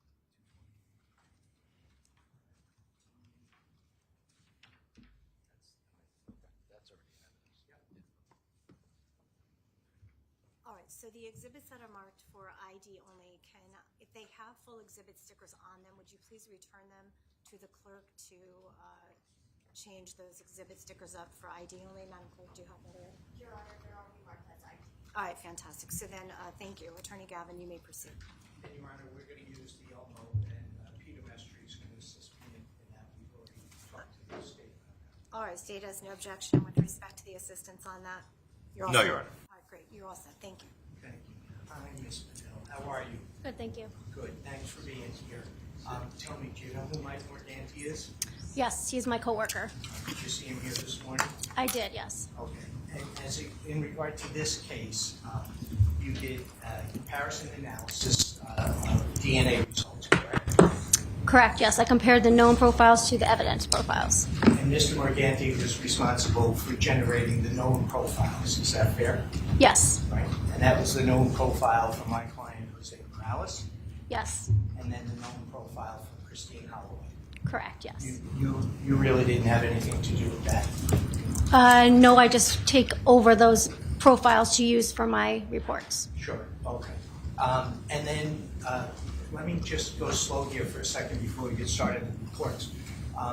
My understanding is that a submitting agency like the Ansonia Police Department will go ahead and submit evidence into the lab for analysis. Is that true?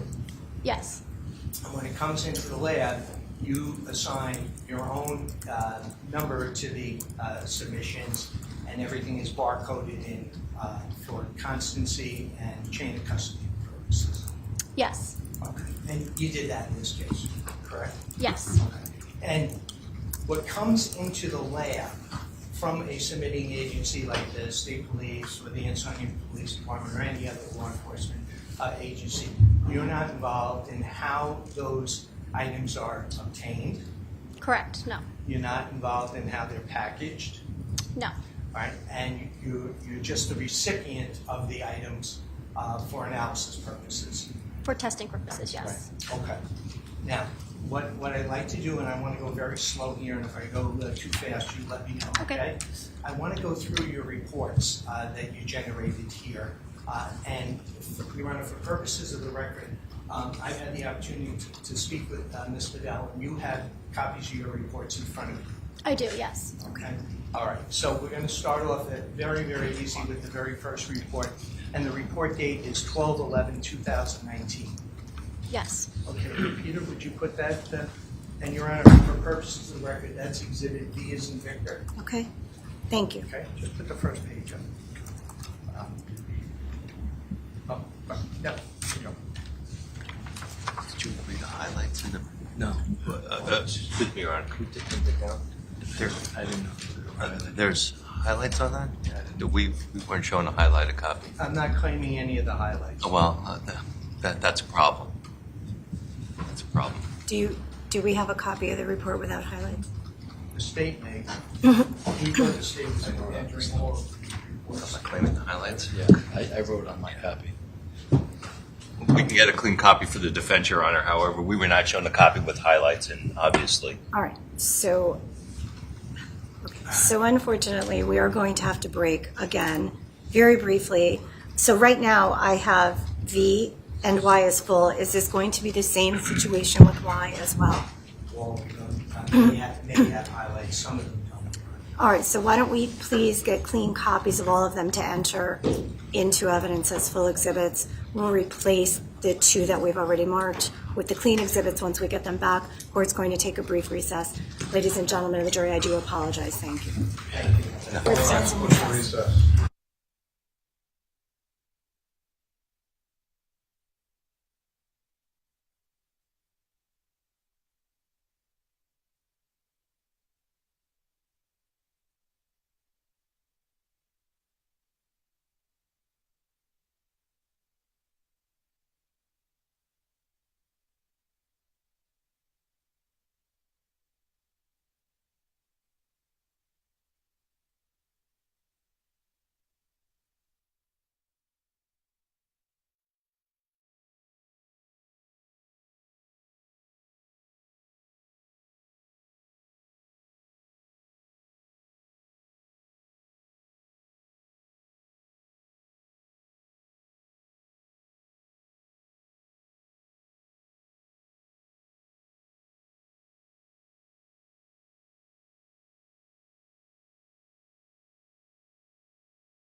All right, great, thank you so much. All right, so are we ready to proceed? Ready to proceed. Let's bring in our jury, please, thank you.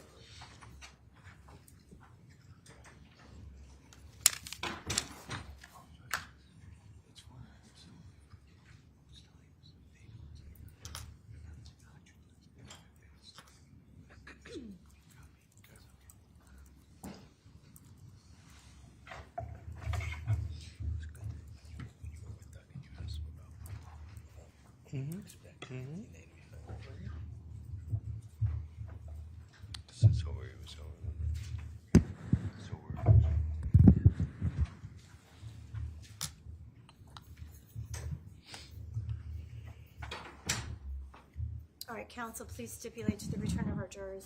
Stipulate to the presence of the jury. State will stipulate, Your Honor. All right, thanks again, ladies and gentlemen. I appreciate your patience in the process. Thank you so much. Attorney Gowdy, you may. Thank you. Sorry about the delay. Okay. Ms. Maidell, just to pick up where we left off, you have copies of your reports that were done, and we're going to go ahead and put exhibits up on the Elmo, okay? Okay. All right.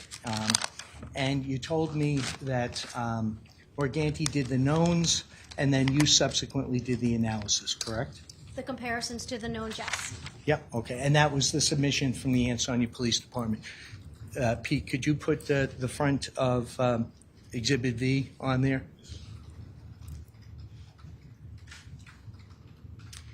Please feel free to refer to the reports at any time. I don't know if you can see that, and I don't know, is it on the monitor? It's on here too, yes, thank you. Okay, whatever's most convenient for you, you do what's best for you. Okay. Okay, so it looks like in Exhibit V that there was a whole variety of items that were submitted for DNA analysis, and the data request was 12/5/2019, and you issued the report on 12/11/2019.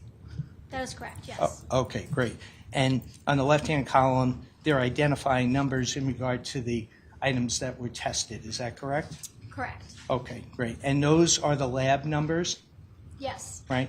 And those lab numbers can correspond with all those photographs that the state, that Attorney Durso put in, that you've had an opportunity to review. yes. Okay, great. Now, Mr. Mestre, if you wouldn't mind, can you turn the page to the third page, please? Entitled Conclusion Summary.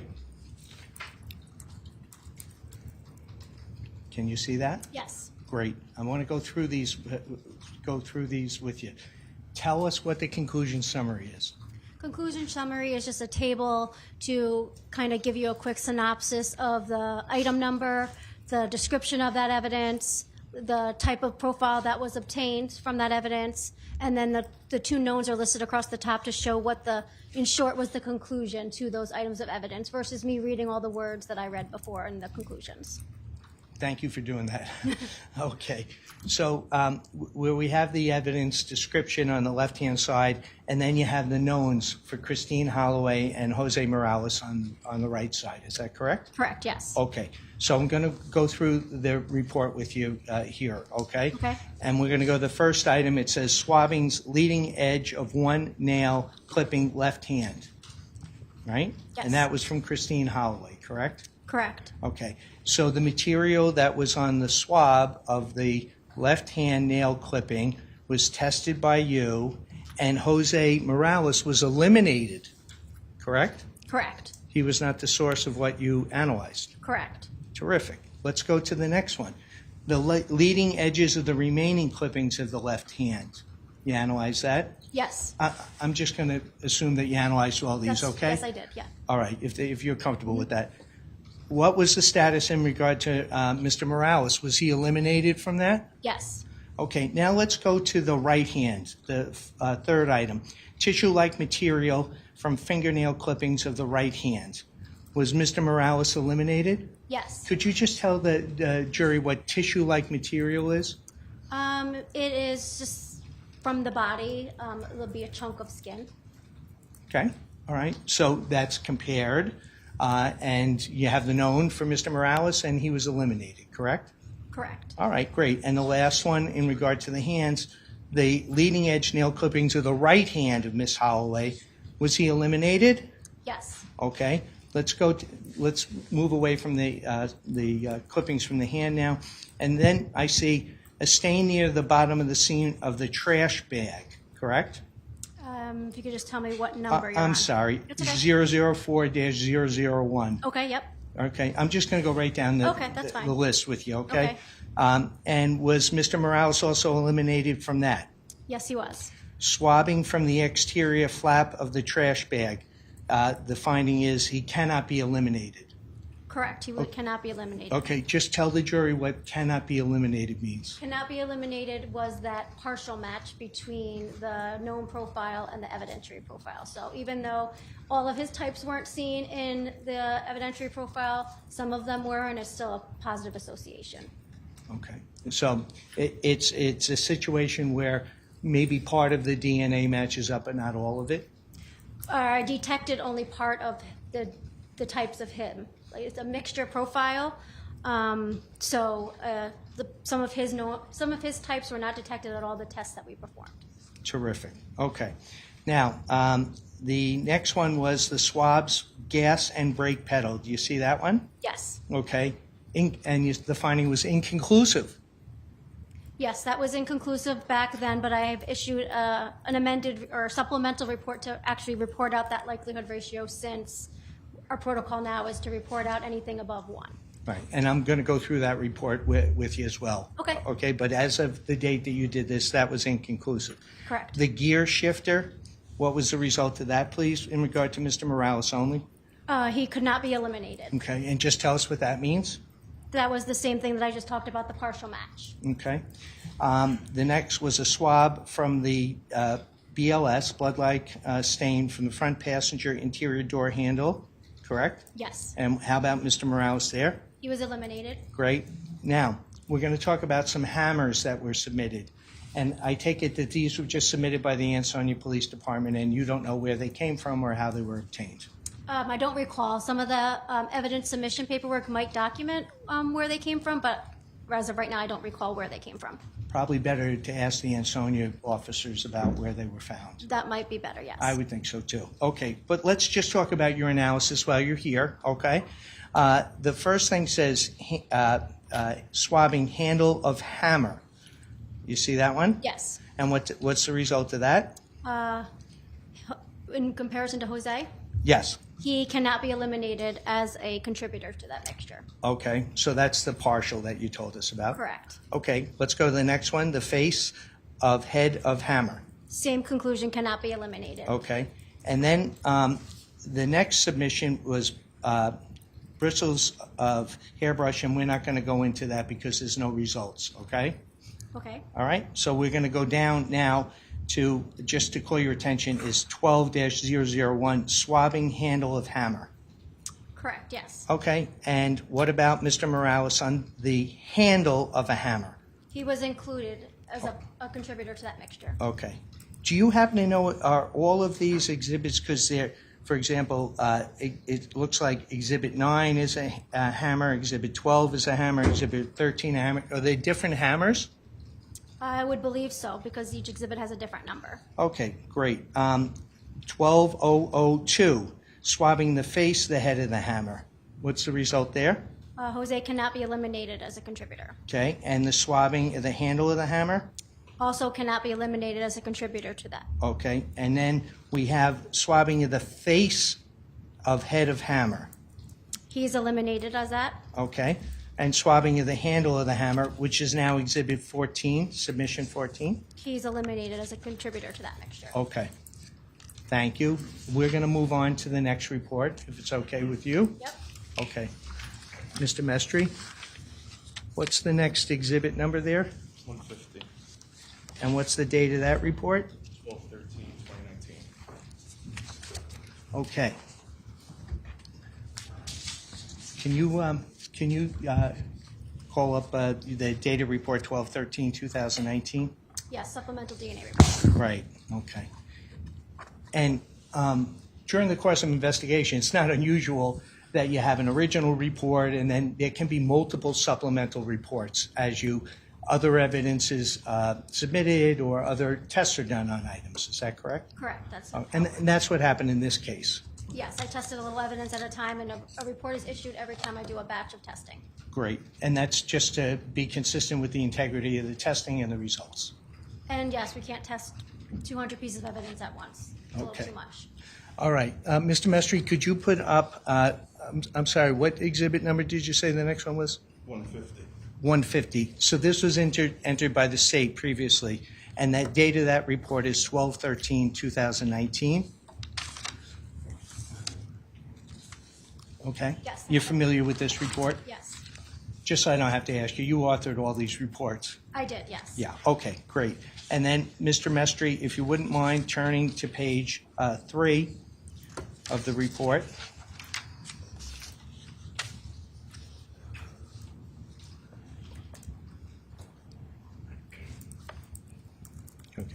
Okay.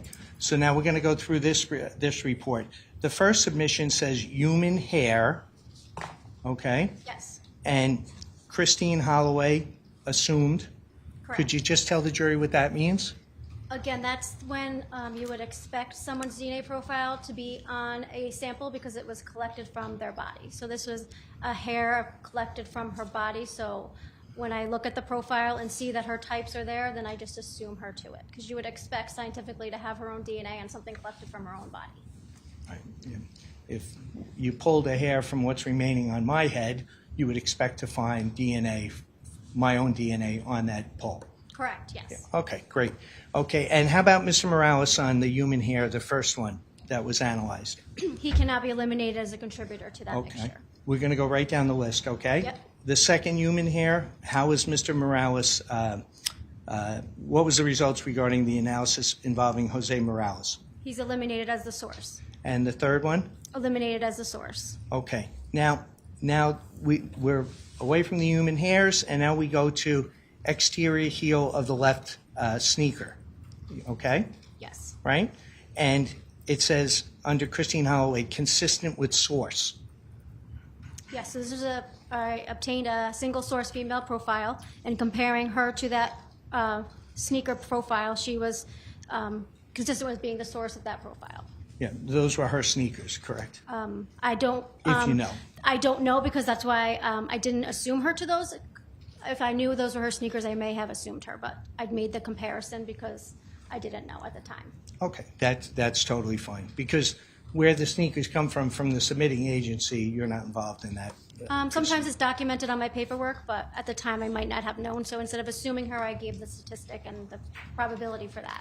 Okay. How about the analysis with Mr. Morales? He's eliminated. Okay, let's go down.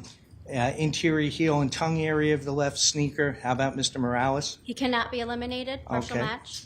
Now, reddish brown stain, exterior sole of the left sneaker. He's eliminated. Okay, now, we're going to go to some other evidence. And you've seen the pictures you testified this morning of things like puzzles and books that were analyzed. Do you recall doing that? Yes. As well? Okay, so let's just go through this. The first submission, which is 18-001-01, it says reddish brown stain from the surface of the wooden puzzle base.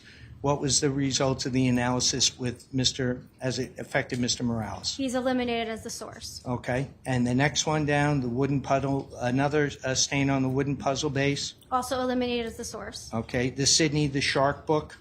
Eliminated as the source. All right, the interior collar of a shirt.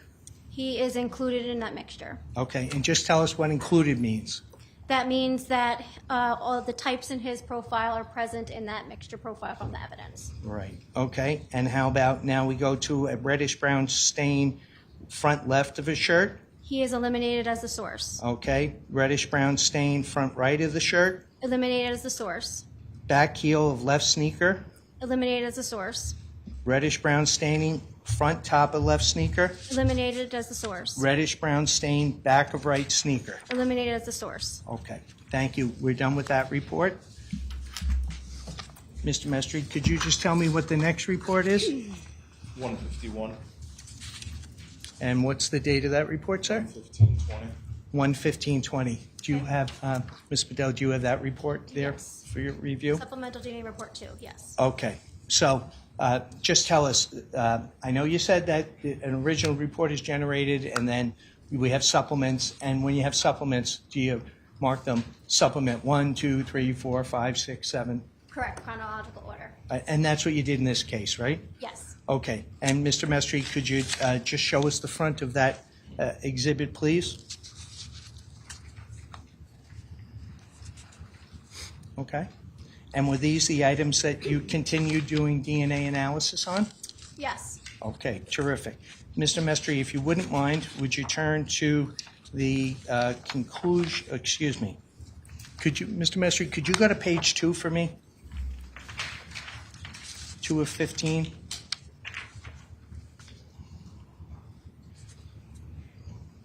So there was a lot of items that were considered, not all tested, but there were a lot of items notated in this report. Is that correct? Yes. Okay. Now, Mr. Mestre, could you go to page 4 or 5 for me, please? And these are all full exhibits for the jury. Okay. In the same manner, I'm just going to run through the column with you, okay? Yes. All right. The first item is a sample from a genital swab, and what was the result as it affected Jose Morales? He's eliminated as a source. Okay. And then second, interior back left sleeve of shirt. He cannot be eliminated as a contributor. Okay. Reddish-brown stain on the interior lower back of the shirt. Eliminated as a source. Reddish-brown stain chest area of the shirt. Eliminated as a source. Swabbing unstained areas of top surface of the puzzle base. Cannot be eliminated as a contributor. Okay. And then we have the Sydney Shark book.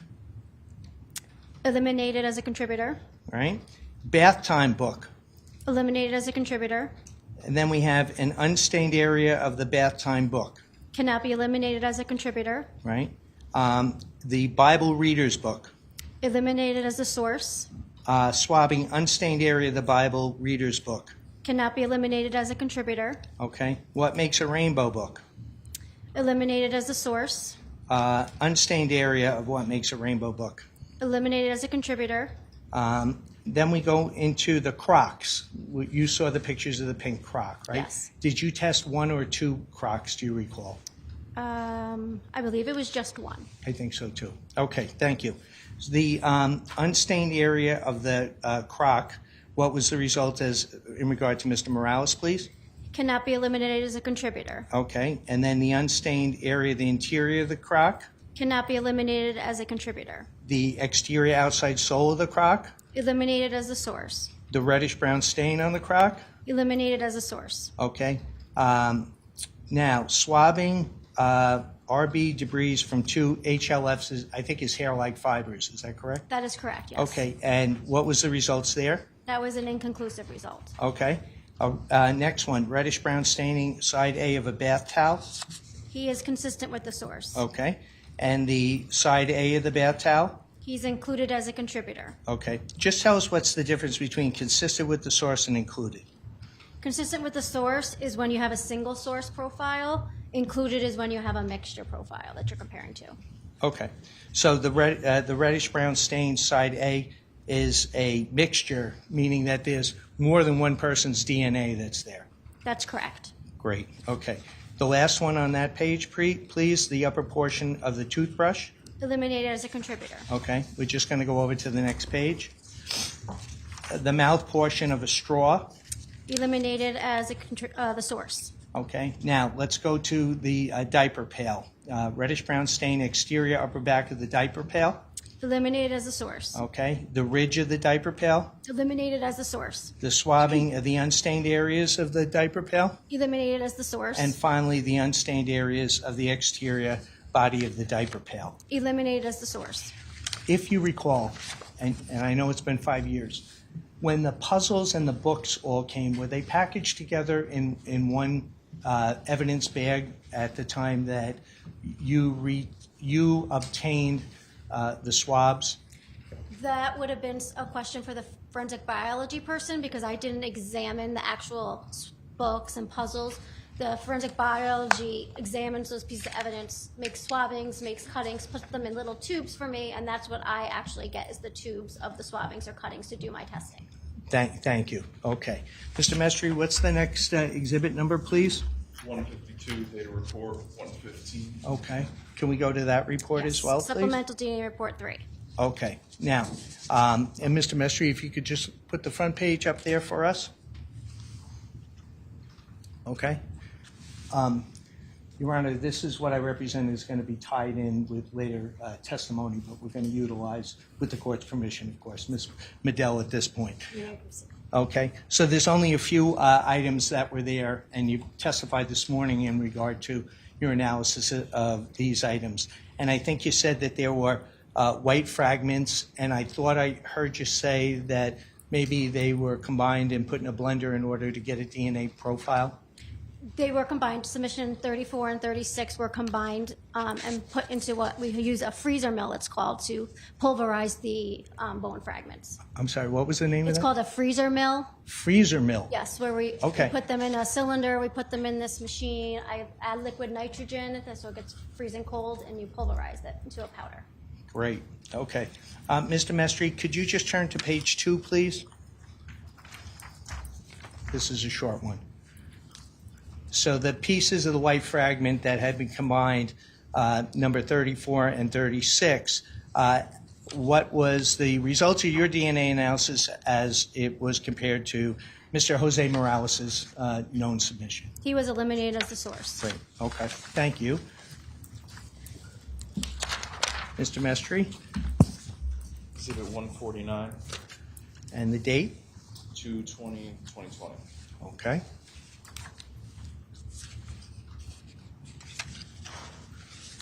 Okay. I'm going to have to go over here for that one, okay? Okay. Okay. And could you just take a look at the front page of that? Yes. Right. That was the submission that was sent to you for testing, just like everything else. So this is actually, it's called an amended DNA report. So what happens is if we issue a report, it gets signed, it gets dispersed to the agencies, and we realize that there was a typographic error. I want to correct that, so I issue an amended report. So all this report is this original findings that I reported in the original DNA report. However, for submission 8-1, you'll see swabs, BLS front pass interior door panel, because in the original report, I reported it as a handle. It was a typographical error. So that's the only thing that makes this report different than the original DNA report. Are you telling me even the lab makes a mistake now and then? You know, sometimes it happens. Sometimes it happens. Okay, Mr. Mestri, I'm good with that. Thank you for bringing that to our attention. Sure. Okay. Next one, Mr. Mestri. Exhibit 153, data report 3/5/25. Okay. This DNA report 8. Okay. You call your attention to the front of it. You have a copy in front of you. Yes. And so this is supplemental DNA report VII, which is 8, right, in Roman numerals. 3 eyes, yes. Okay, great. And so there was some more testing that was done there, correct? So no additional testing was done. This is what I talked about before, where I said my original reports, our protocol was to report out an inconclusive result when we had that likelihood ratio that fell below what we deemed inclusionary statement. So since we changed our protocol since then, and I was coming to court to abide by our new protocols, I issued a report with just the items that I previously reported out as inconclusive, and I generated a report with those likelihood ratios reported. So we followed the protocols we were doing today. Thank you. So this, the original report was back in 2019, and this is 2025. I take it there's been advancements in the technology in the last 5 years. Yeah, this is actually not technology, but just moving towards something that the forensic field is moving towards by not issuing that inconclusive range and reporting out those low likelihood ratio numbers, because they do support inclusion. Great. So, Mr. Mestri, if you wouldn't mind, could you go to page 2 of 3 there for me?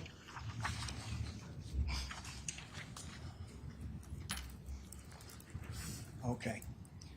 I know there wasn't any new testing done, but the criteria for the findings had changed, and you amended the report so that we knew that in accordance with the new criteria, this would be in conformance with the new criteria. Is that correct? Correct, yes. Okay, all right. So let's just go through. There's only 2 issues here. One was a swab. It says gas and brake pedal.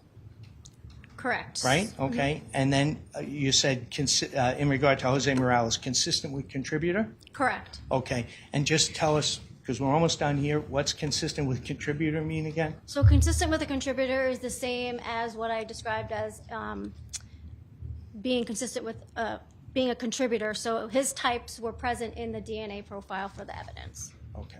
And when it says swab, gas, and brake pedal, are you able to tell us what car it's from? I am not, no. Right. Okay. And then it seems like at the bottom, 1, 2, 3, 4, 5 down, there was a swabbing debris from 2 hair-like fibers. Is that correct? Correct. And then type, it says undetermined. So that means that it wasn't a full profile, and I couldn't determine if it was a female or male profile. Gotcha. And then how about the finding in regard to Mr. Morales? He is consistent with a contributor to that profile. I appreciate that. I have no more questions for you, and I thank you for your time being here with us. Thank you. Thank you, Mr. Mestry.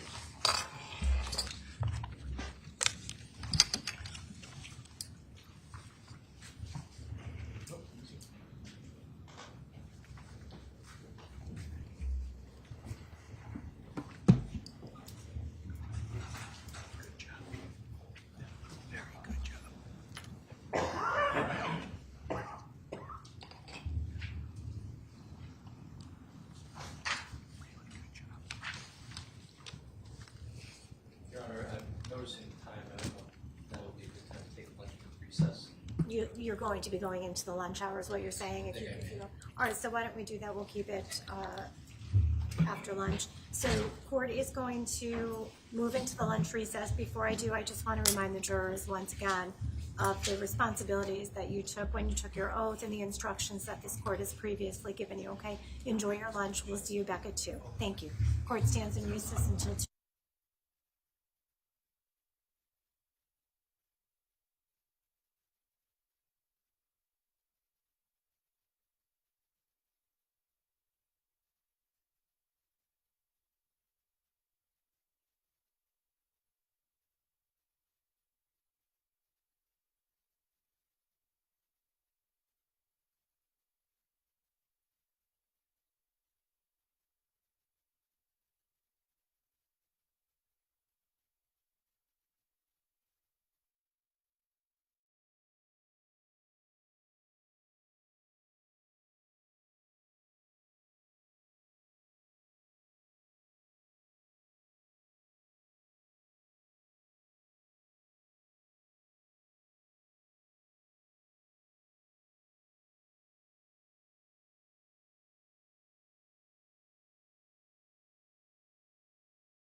do remain under the obligations of your oath, okay? All right, are we all set to bring the jurors back? Yes, sir. Thank you.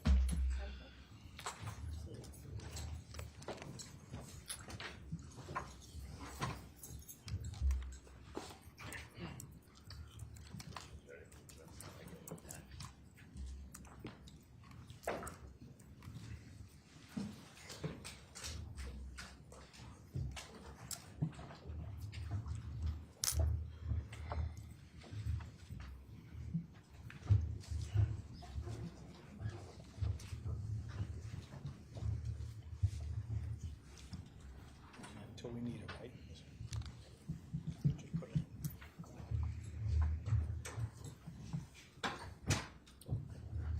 Thank you. Welcome back, ladies and gentlemen of our jury. Counsel, please stipulate to the return of our jurors. Stipulate to the presence of the jury. Thank you so much. All right, does the state have any redirected this witness? All right, Attorney Durso, you may proceed.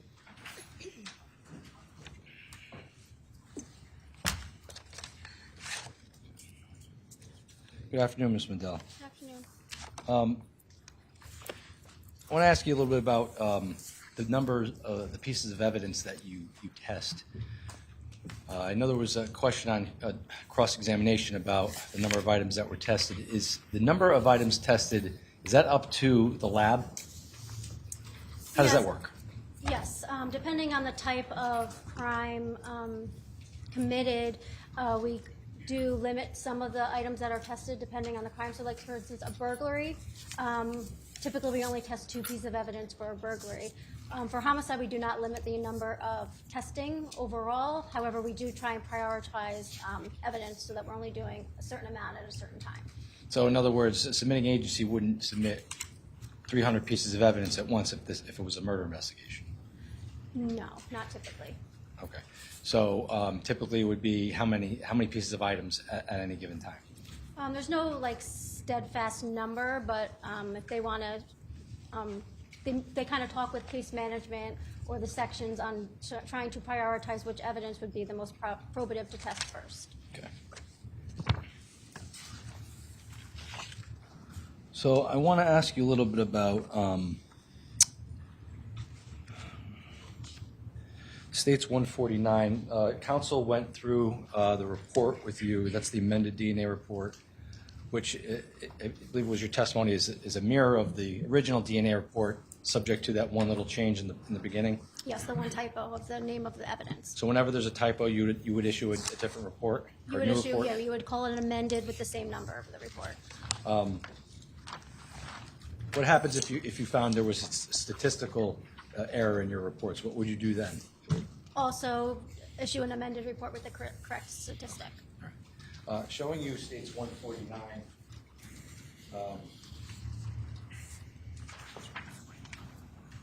Page 2 of 149.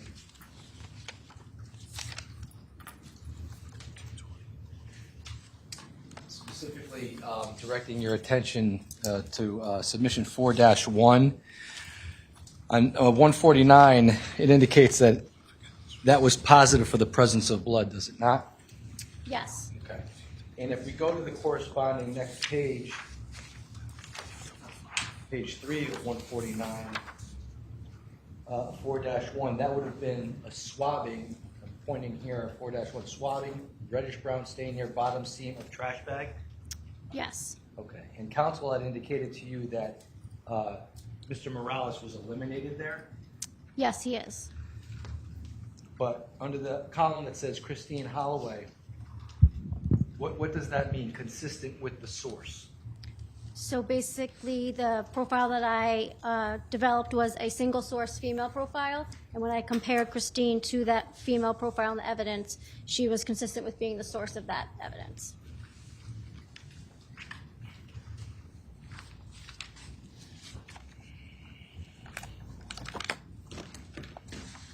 I want to direct your attention to States 150. It's the supplemental DNA report.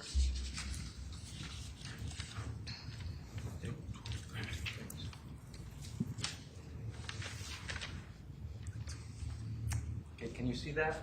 Yes. Now, with regards to submission 16-1-3, is it fair to say that that swabbing was positive for blood? Presumptive test for blood, yes.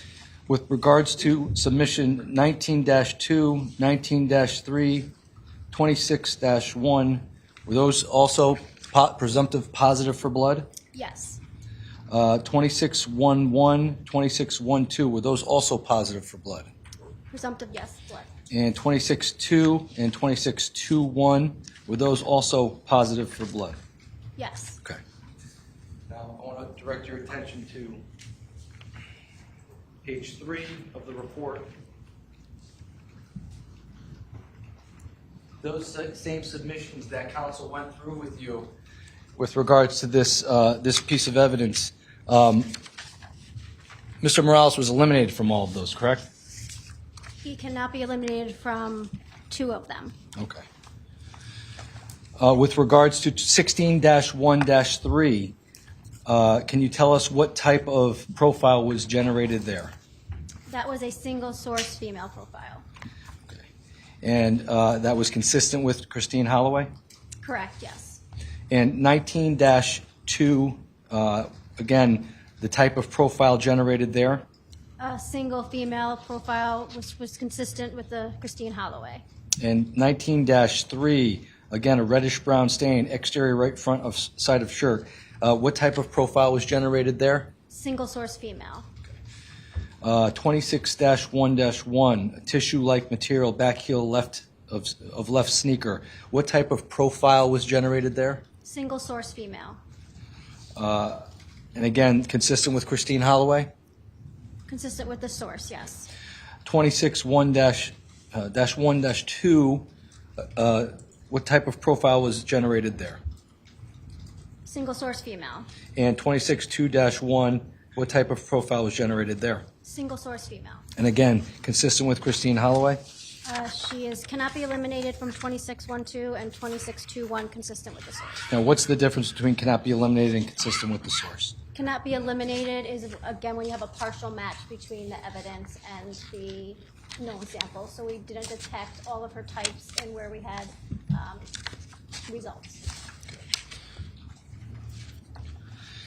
States 151.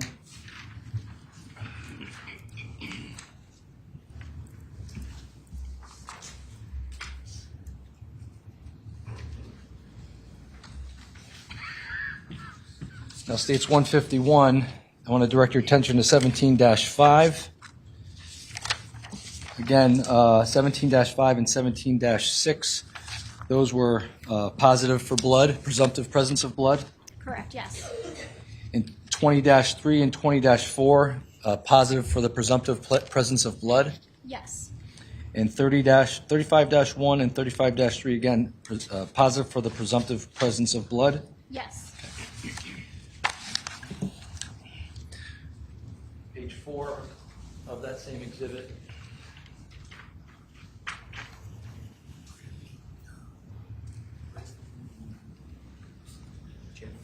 With regards to 17-5 and 17-6, what type of profile was generated there? Those were single source female profiles. And was that consistent or inconsistent with being, when compared to Christine Holloway? Consistent with the source. 20-3 and 20-4, reddish-brown stains on the Crocs. What type of profile was generated there? Both single source female. Okay. And again, is that consistent or inconsistent with when comparison to Christine Holloway's known profiles? Consistent with the source. And finally, 35-1 on page 5, which I believe you testified to, were 35-1, 35-1, which is a reddish-brown stain. What type of profile was generated there? Female, single source female profile. And it was, in comparison to Christine Holloway's DNA, what was the finding? Consistent with the source. And 35-3, same question. What type of profile was generated there? Single source female. Consistent with the source. Okay. So the reddish-brown stains that were presumptively tested positive for blood, based on your findings, were consistent with the source or Christine Holloway. Is that a fair and accurate representation of what you just testified For to? most of them that we just read, yes. Okay. Now, when you have two known profiles and you're comparing those profiles to evidence submitted by the PD or swabs that were done by forensic biology and sent to you to compare, or cuttings that were sent to you for analysis, can you just explain the statistic comparisons? In other words, we heard these likely ratios where it's a high number or it's a lower number. What does that mean? So a likelihood ratio is measuring how likely that evidence is to occur given those two opposing scenarios. So an inclusion versus an exclusion. So when you have can have a likelihood ratio of anything from greater to 1 to infinity. So the higher number you get for that likelihood ratio supports more towards inclusion than an exclusion.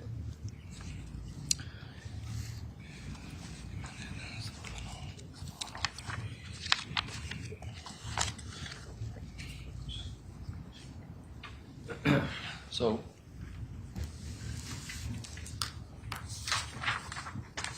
I want to go through just one more thing in order with you, so I apologize for going back.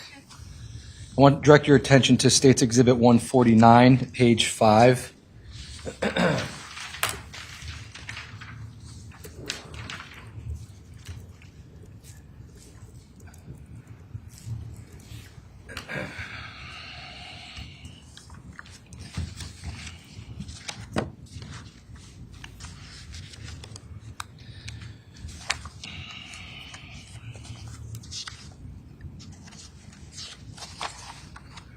Now, when on cross-examination, counsel asked you about a lot of the analysis that you did in relation to the knowns of Christine Holloway, the knowns of his client, Jose Morales.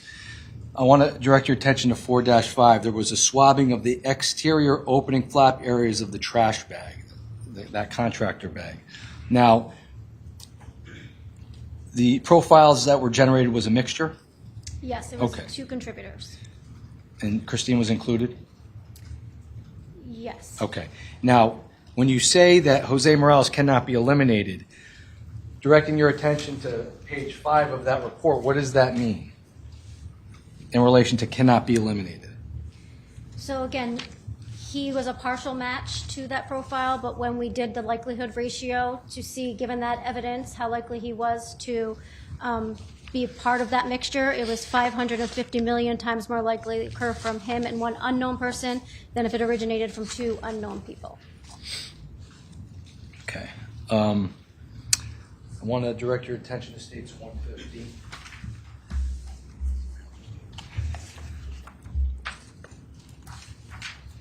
What did you say, State 150?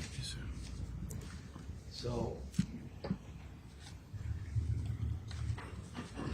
submission 1-6-1-2-1, with regards to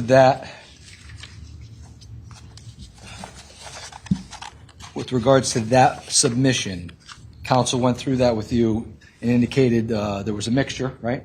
Correct. Christine Holloway was assumed, She was, because that was a human hair found on her, yes. Okay. But the defendant cannot be eliminated, right? According to your report? Yes, that is Okay. correct. So my question to you is this, going to page 5 of this report, can you explain what cannot be eliminated means in relation to the findings of your report on page 4, excuse me. Submission 1-6-1-2-1, can you explain what that means in relation to Jose Morales? So yes, so we already stated that I assumed her. So then my conclusion for my comparison against Jose Morales would be, assuming 2 contributors where Christine Holloway is one of those contributors, the DNA profile from item 16121 is at least 3.3 million times more likely to occur if it originated from Jose Morales and Christine Holloway than if it originated from Christine Holloway and an unknown person. Okay. Now, in relation to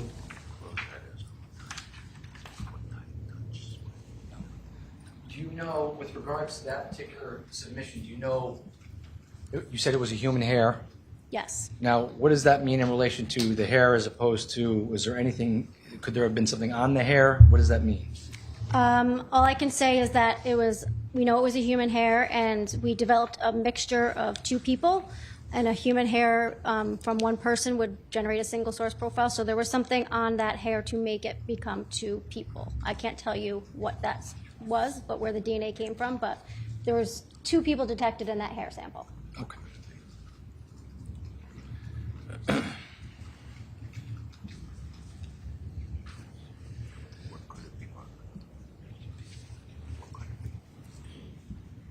you know what it could have been? I wouldn't speculate to that, no.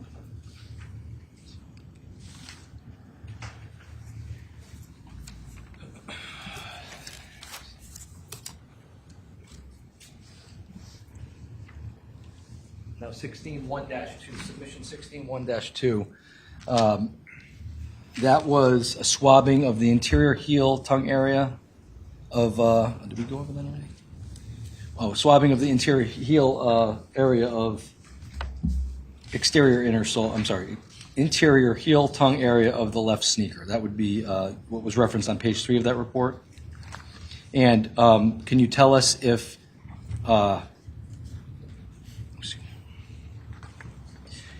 with regards to that, what profile was generated there? You said 16-1-2? Yes.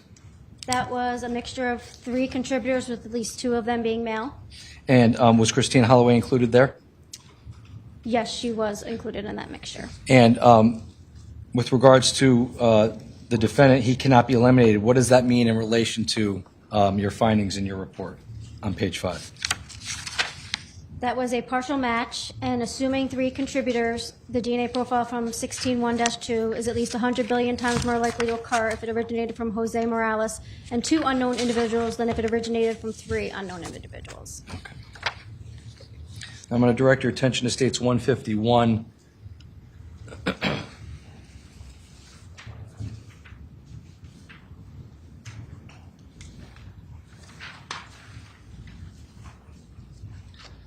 Would that be Exhibit 150? 151, yes, sorry. Okay, thank you.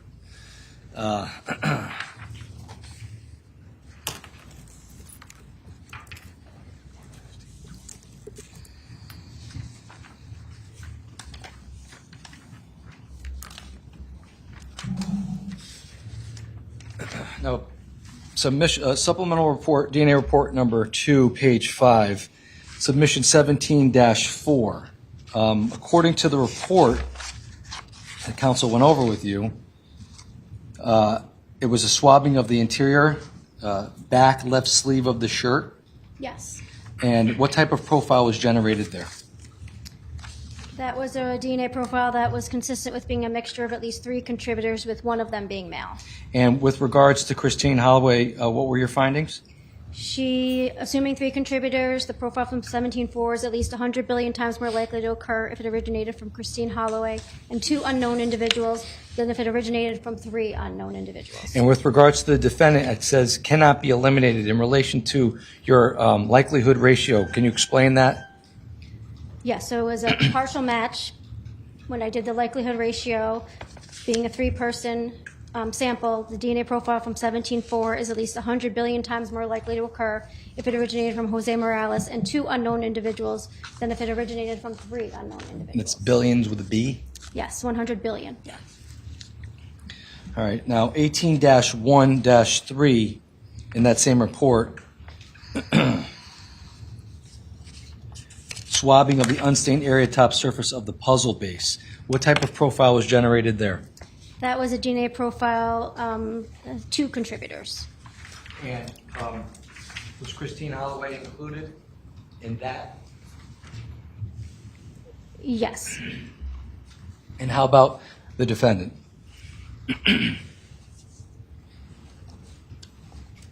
He cannot be eliminated, and And based on your likelihood ratio, what does that mean? assuming 2 contributors, it's 270 million times more likely to occur if it originated from Jose Morales and 1 unknown individual than if it originated from 2 unknown individuals.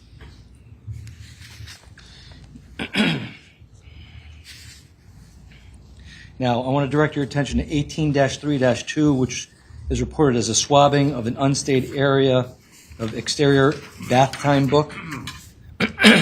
Excuse me. Yes.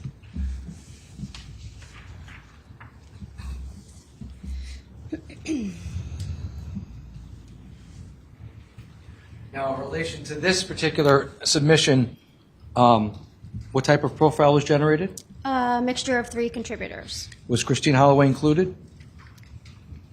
Yes. And the result for the defendant cannot be eliminated. What does that mean in terms of your likelihood ratio? Assuming 3 contributors, the DNA profile from 832 is at least 7.2 million times more likely to occur if it originated from Jose Morales and 2 unknown individuals than if it originated from 3 unknown individuals. We're almost done. I want to direct your attention to submission 20-1.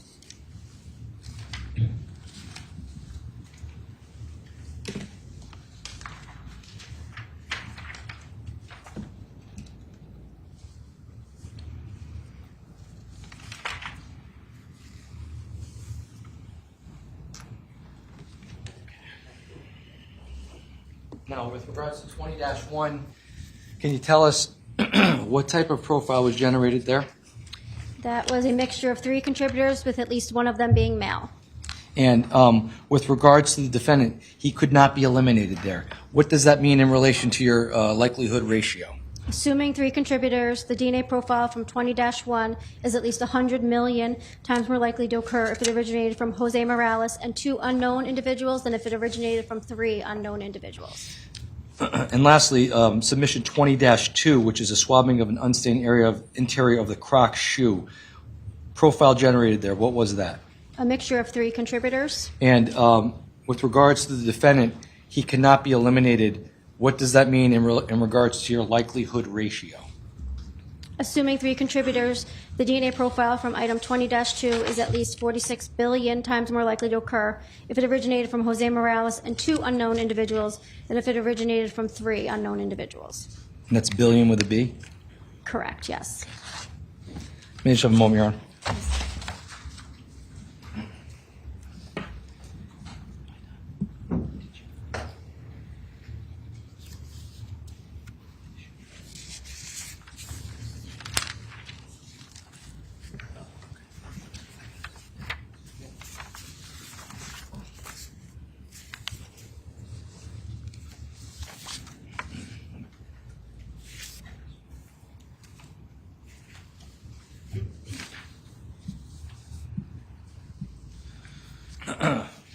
I want to direct your attention to, you have DNA report, the initial DNA report, or I guess the amended DNA report up there? Yes. Okay. States 149.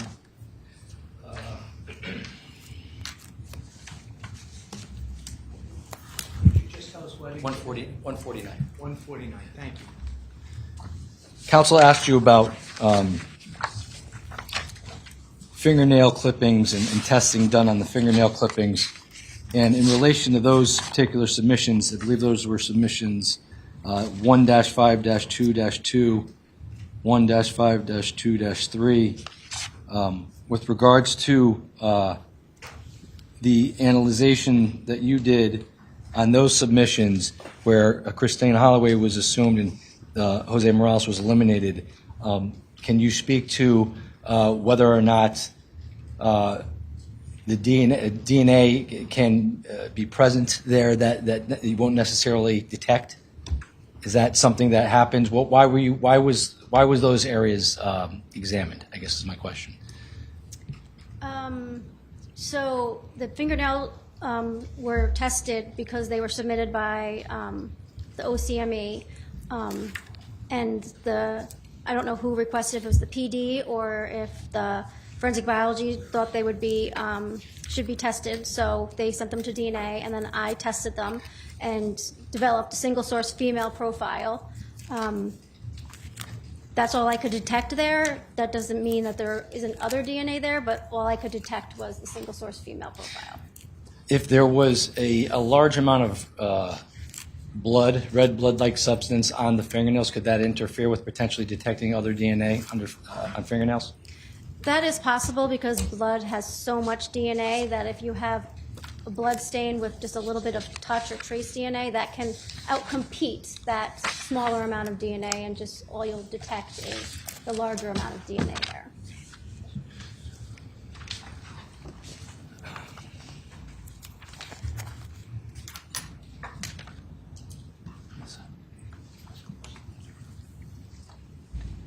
May I have a moment, Your Honor? I'm sorry. Yes.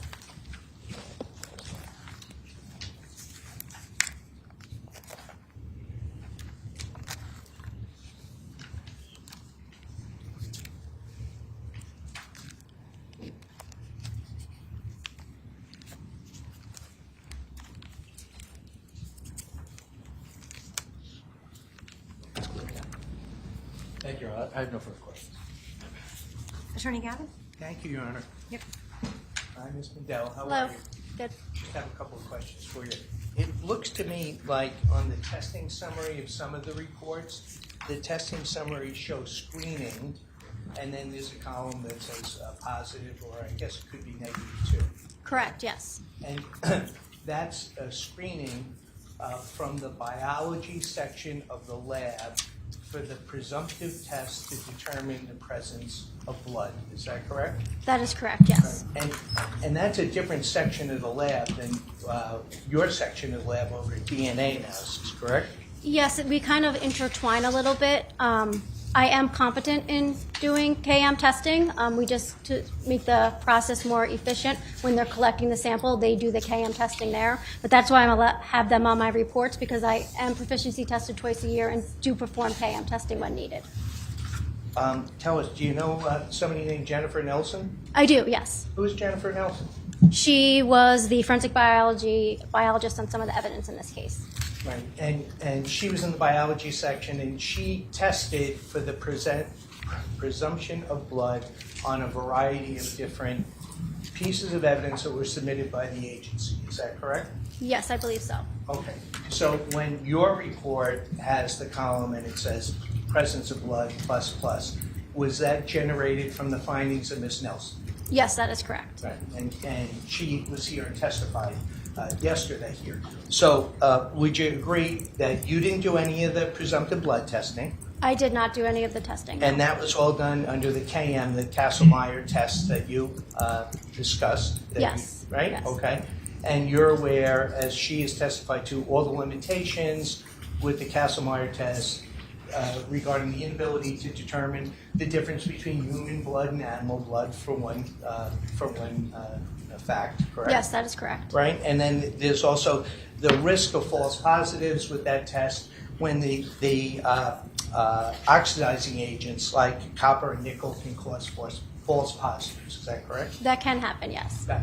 And then you just basically took the submission and you indicated based on what Ms. Nelson's findings were incorporated in your report. Is that right? Yes, I get the worksheets from Jennifer Nelson from my case file to show what tests she did, and then I reported those out. So many of the findings in the reports that were submitted, and I'm not going to go through them, all of them, indicate that there's a mixture of 3 contributors. Do you recall seeing that in your reports? Yes, I do have some 3 contributors. But for you only had the known standard, the known sample from Christine Holloway, and you had the known from Jose Morales, correct? Correct. So you were unable to identify who the 3rd contributor was, though it's notated in all your reports. Yes, no other knowns were submitted for me to make comparison to. Right. It would be guesswork on your part, and you don't guess. Correct, I do not guess. Thanks so much. Appreciate your time. Thank you, Your Honor. Just one brief question. With the DNA profiles that were generated compared to the submissions that were given to you that were positive for blood, is it possible that that blood was animal blood in relation to the DNA that was analyzed? Objection, Your Honor. She didn't test it, so it caused for speculation on her part. She couldn't answer that.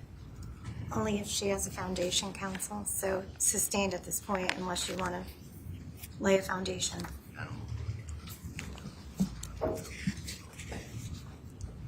If animal blood was part of the DNA that was on some of these submissions, would it have been consistent with or inconsistent with any of the known profiles that you compared them to?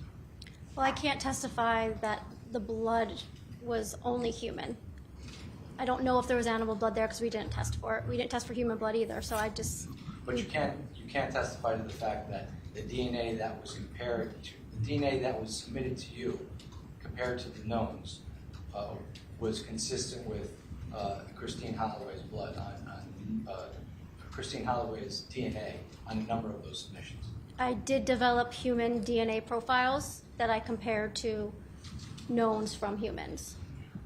Thank you. No further questions. So, all that means is you knew it was Christine Holloway's blood or Jose Morales' knowns, and you compared it to the samples and to see what the comparison was. Yes, Christine Holloway's known was from blood, and Jose Morales' known was from a buccal swab, a cheek swab. Right, and taken by the police and submitted to the lab, and you used that. And Mike Morganti used it to go ahead and develop the profile for Christine and the profile for Jose Morales, which was then utilized by you in the comparison to compare the submissions from the agency. Correct, yes. Thank you very much. Anything further? And you compared the knowns to the swabs submitted to you by forensic biology. I did, yes. No further questions. Nothing else, Your Honor. Thank you. All right, thank you. You may step down. Thank you. Thank you. Please watch your step.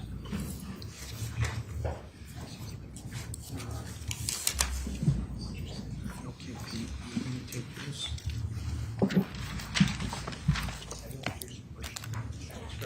Is the state prepared to call its next witness? So we call Dave Carney to the stand. All right, thank you.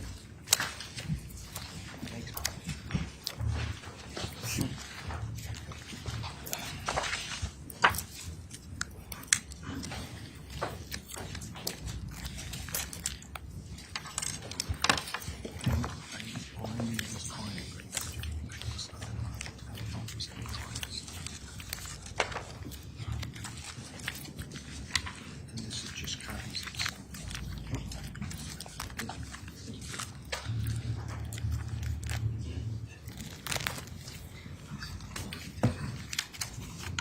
Okay. Sure. Yeah, you're gonna put the cast report. That's it. Come on up, please take the stand. Remain standing, Madam Clerk will put you on the board. Please raise your right hand.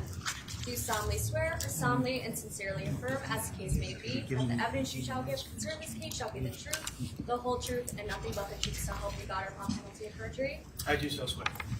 Please state your full name, spell your last name, and state your business address for the record, please. It's David Carney, C-A-R-N-E-Y, business address 600 State Street, New Haven, Connecticut. Okay, thank you. Like that, and just get it queued up. Just don't put it on. Even the mark. Yeah, you have to mark. I think so. Thanks. May I approach the clerk, Your Honor? Yes, sir.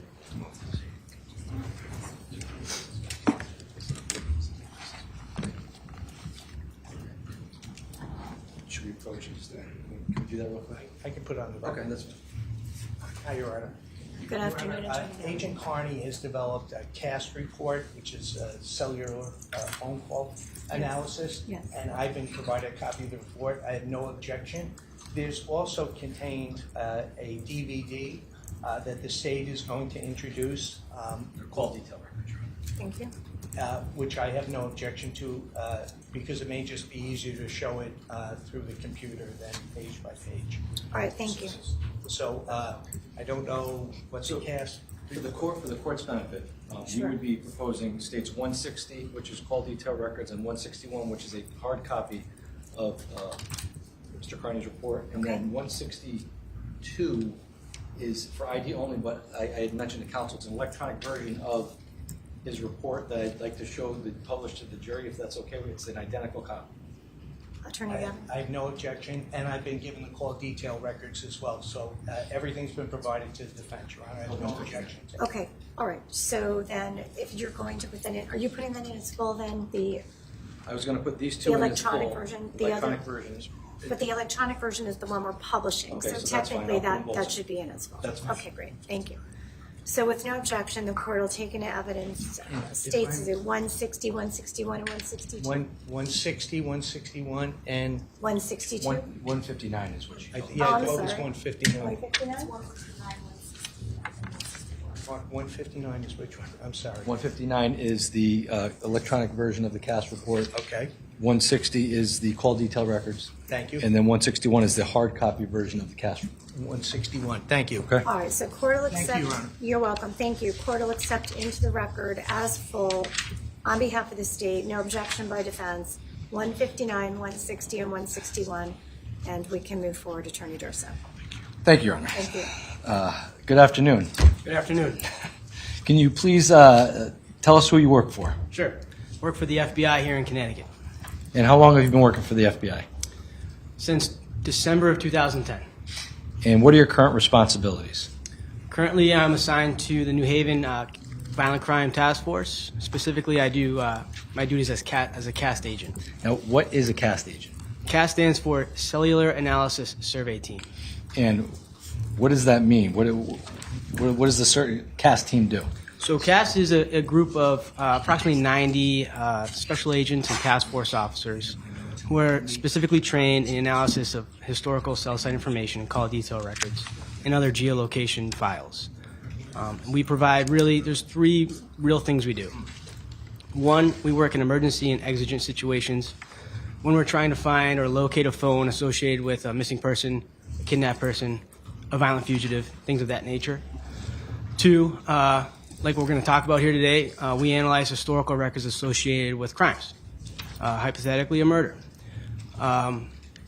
And three, we provide training to our state and local and federal partners is what we do, and provide testimony like I'm doing today. And give the ladies and gentlemen of the jury a little bit of a background about you as an FBI agent. What did you have to go through, training, experience, things like that? So I was selected out of my division to go through the CAST training pipeline. And the CAST training pipeline is approximately 300 hours total. And it takes about 2.5 years to complete. And it's a multi-phase training pipeline. At each stage, you're getting selected and tested to go on to the next phase. Quickly, the first round of training is a CAST Basic, which is just a 3-day introduction course to what all cell site analysis is. What kind of records are out there that we can get from search warrants and other legal process, and how can we exploit that data. If still interested, we go on to a CAST Advanced course, which is a little more intense. It's 4 days. It's more in depth about everything we just talked about, with a culminating exercise and test that you're graded on. If you make the passing grade, you're selected to go to CIRA, which is C-I-R-A. It's a Critical Incident Readiness Assessment, and that's an intensive 3-day command post style exercise where every morning you have a scenario and every evening you have a scenario, and you're graded on how you analyze the records, produce products, and brief those products. Finally, if you're selected to go on, you go to our 4-week certification course, which is broken into 2 parts, Cert 1 and Cert 2. Cert 1, the first week, is a real thrilling intro into radio frequency technology for a week. And that's provided by the Florida Institute of Technology and professors that work there. The second week, we go into, we actually have the service providers, representatives from them, the Verizons, AT&Ts, and T-Mobiles. They'll come in with their engineers and their legal compliance team, and they'll teach us about how their networks operate, how they function, as well as what all records are available to obtain and what legal process is required to obtain those records. Finally, the third week is a hands-on week on our GAR, which is a Gladiator Autonomous Receiver. Long story short there, this doesn't come into play in this case, but a GAR is the ability, it's equipment that we have that gives us the ability to drive around with that equipment with sensors and antennas where we can record the signal strength from certain towers, our GPS locations. We're able to take that data, throw it in software, and actually map the actual cell coverage of a cell tower. And finally, the last week is a moot court case where we take a case from its infancy, we analyze the records, develop a report, and testify to it in a moot court setting. And finally, there's a final exam. If we pass that, then it's certified as a CAST member. And before you joined the FBI, tell us a little bit about your employment prior to the FBI. Sure. I worked very briefly at the Middlesex Sheriff's Office up in Middlesex County, Massachusetts, for about a year and a half.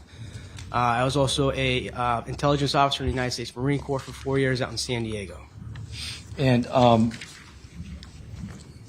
many people are part of CAST right now? Do you know? Approximately 90 right now. And that's across the country? That's across the country. So each field division for the FBI, we have 56 across the country. Each division, I believe, has at least one, with the exception of, I think, 6 offices that don't have any.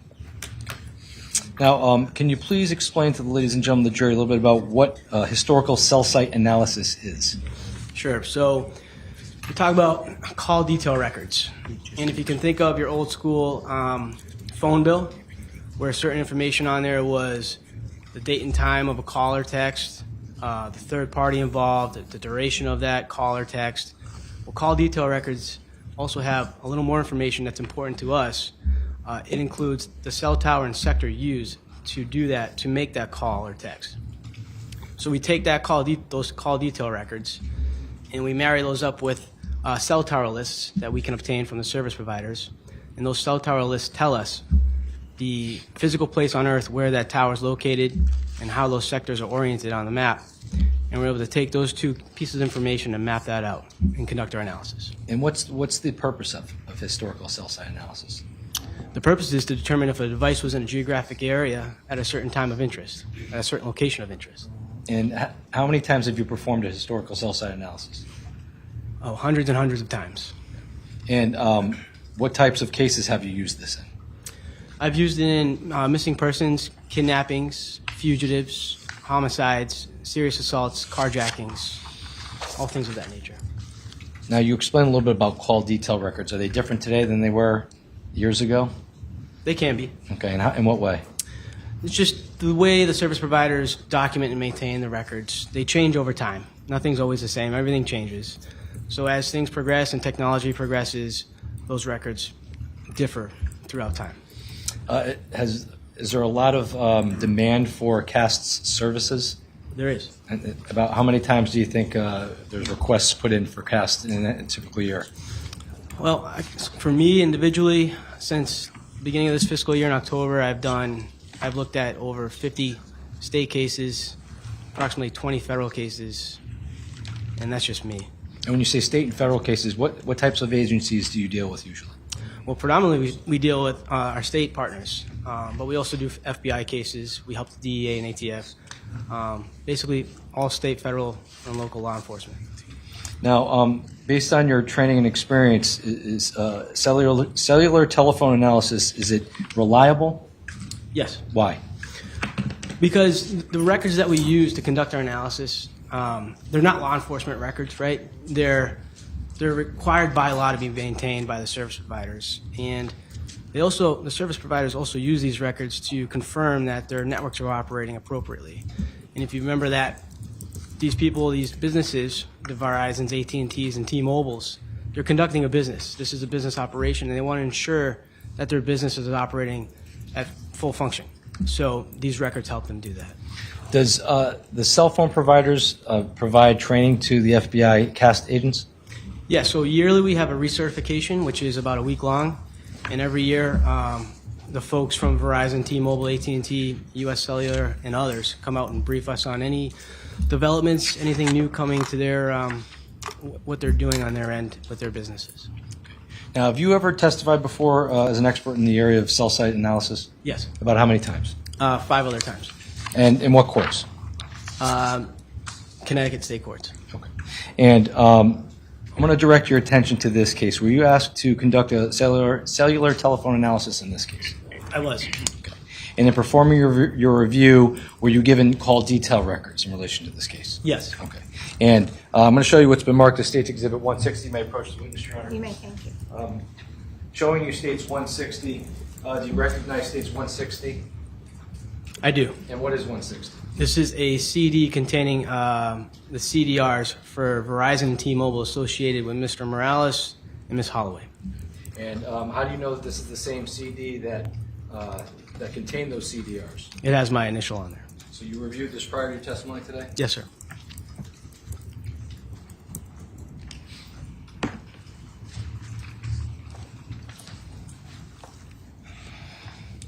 Now, in relation to these call detail records, what did you do with these call detail records in relation to this case? So we kind of touched on it before. I looked at the call detail records. I married those up with the cell towers from that specific time in 2019, and I was able to plot calls and cell tower interactions on a map. Were there any other interactions with the cell towers that you were able to utilize concerning these two devices? Yes, there was timing advance files. And what are timing advance files?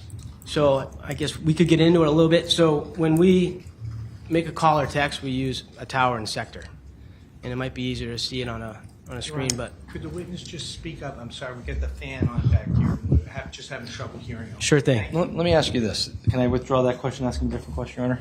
Can you just explain briefly how a call works when you make a phone call on your cell phone? Sure. So your phone is basically a handheld computer, and it communicates with the outside world through radio frequency. And while your phone's sitting in your pocket or on the desk, it's consistently scanning the environment to find the best possible signal, so that when you need to make a phone call, text, or send an email, you can. And when you do this, this creates a transaction record, and this gets imported into the call detail record. Okay. Now, is the when you're making a phone call, is the nearest tower usually the best signal? Can you talk about that? So it can be the nearest tower, but it doesn't have to be. Your phone's going to use the best possible signal to make that call. It could be, frequently it is the closest tower, but it doesn't have to be. And does topography have anything to do with potentially where a phone connects to? Sure. So if you have structures in the way, say if there are windows in this building and there's a tower right outside that window, maybe a mile away, but there's a tower on the other side of this brick wall 10 feet away, my phone would likely use the one through the window. There's less interference and it can see line of sight better. Can you speak to how a cellular telephone doesn't drop a call as it travels from maybe point A to 10 miles down the road to point B? Sure. So as you initiate your phone call, your phone selects that first tower. But once you're on the network then decides what towers you're going to move to as you travel. Now, in relation to this particular case, in addition to the call detail records for Mr. Morales and Ms. Holloway, were you provided any background information with regards to this particular investigation? Yes, sir. Okay. And what time period did you analyze? I believe it was November 29th of 2019 to December 2nd of 2019. And did you prepare a presentation to speak to that analysis that you did? I did. May I approach the witness, Your Honor? You may. Showing you, it's been marked as State's Exhibit 161. It's been marked as a full exhibit. Do you recognize 161?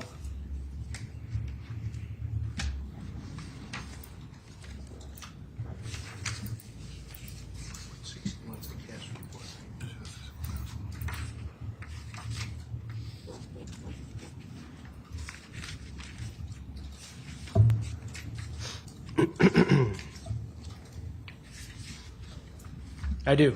And what is 161? This is my report. And did you make this report in preparation for your testimony today? Yes, sir. Your Honor, with your permission, I'd like to publish 159?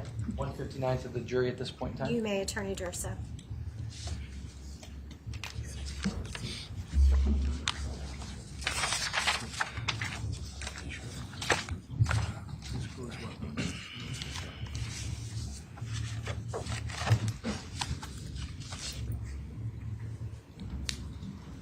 Now, can you see that, Agent Carney? Yes, I can.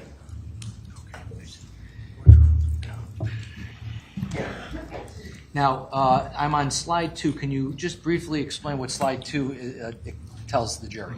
So slide 2 is just everything we just talked about, our methodology and how we come up with and how we map these cell interactions. And specifically, the cell phones analyzed here, again, 203-231-0269, telephone associated with Christine Holloway. Correct. And 203-809-2849, phone associated with Mr. Morales. Yes, sir. Now, slide 3, what is this telling us? This is just a visual. These are just visual examples of the various cell towers you might see out in the environment. Commonly on the top left, you'll see the monopole tower. Frequently, you'll see that along the highway. But there's other towers you can see on the lower side of the page where they try to blend in with the surrounding environment. Now, can you speak to slide 4 discussing the sector illustration? Sure. So the picture on the right side is a top-down view of a 3-sector tower. And in this example, this sector is pointed due north or 0 degrees. And you can see the right and left lateral limits annotated by the right and left red arms. Generally speaking, on a 3-sector tower, each sector is about 120 degrees. And when we look at the cell tower lists tell us what orientation each sector is. Now, in relation to this particular slide, you talked about radio frequency. Does radio frequency shoot out in a straight line? It does until it might bounce off something, yes. You mentioned before something about a drive test analysis. Now, was that possible in this case? Was not. Why not? I wasn't brought in on the case until earlier this year, actually. So it doesn't change a lot, but the networks can change. So if we do a drive test, you want to do that closer into the incident to get a true map of the actual cell coverage. Slide.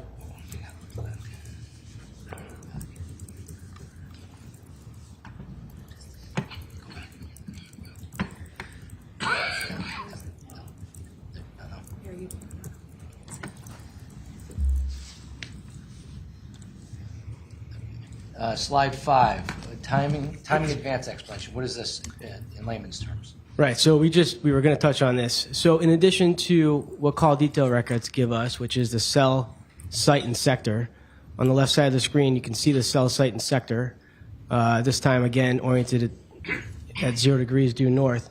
Timing advance gives us a little bit more information. It gives us an estimated distance away from the tower that the device is. So on the maps coming up, you'll see this red arc or green arc. That is the timing advance arc. Now, with regards to the timing advanced arc, when you're doing your analysis, assuming you have timing advance information on any given call detail records, would you expect to find the handheld device somewhere in that arc? Yes, it usually is inside that arc, but it could be located outside the arc.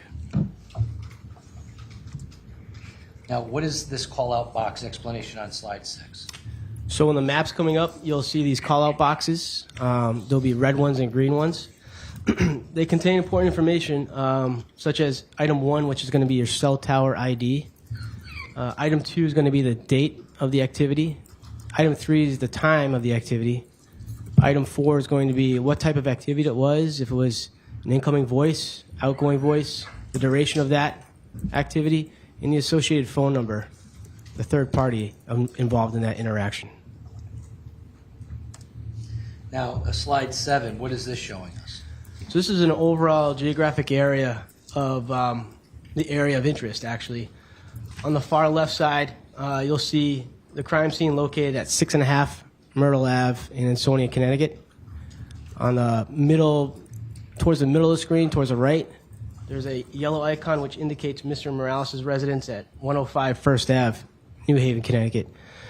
And you'll see various red and green dots. The green dots are T-Mobile cell sites. The red dots are Verizon cell sites. Now, page 8, can you tell us what this says? This tells us about the analysis you conducted into these 2 call detail records. Yeah, so this is a summary of cell tower interactions for phone number 0269, Ms. Holloway's, and Mr. Morales' 2849 from 12 a.m. to 10:46 a.m. on Friday, 11/29/2019. The activity you're seeing is consistent with the devices being in the area of Mr. Morales' residence at 105 First Ave, New Haven.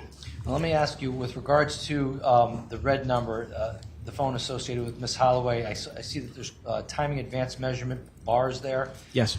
And the home is just outside those bars. What can you tell us about that? Like I kind of touched on it earlier, these left and right red arms that you see in this wedge, those are guides.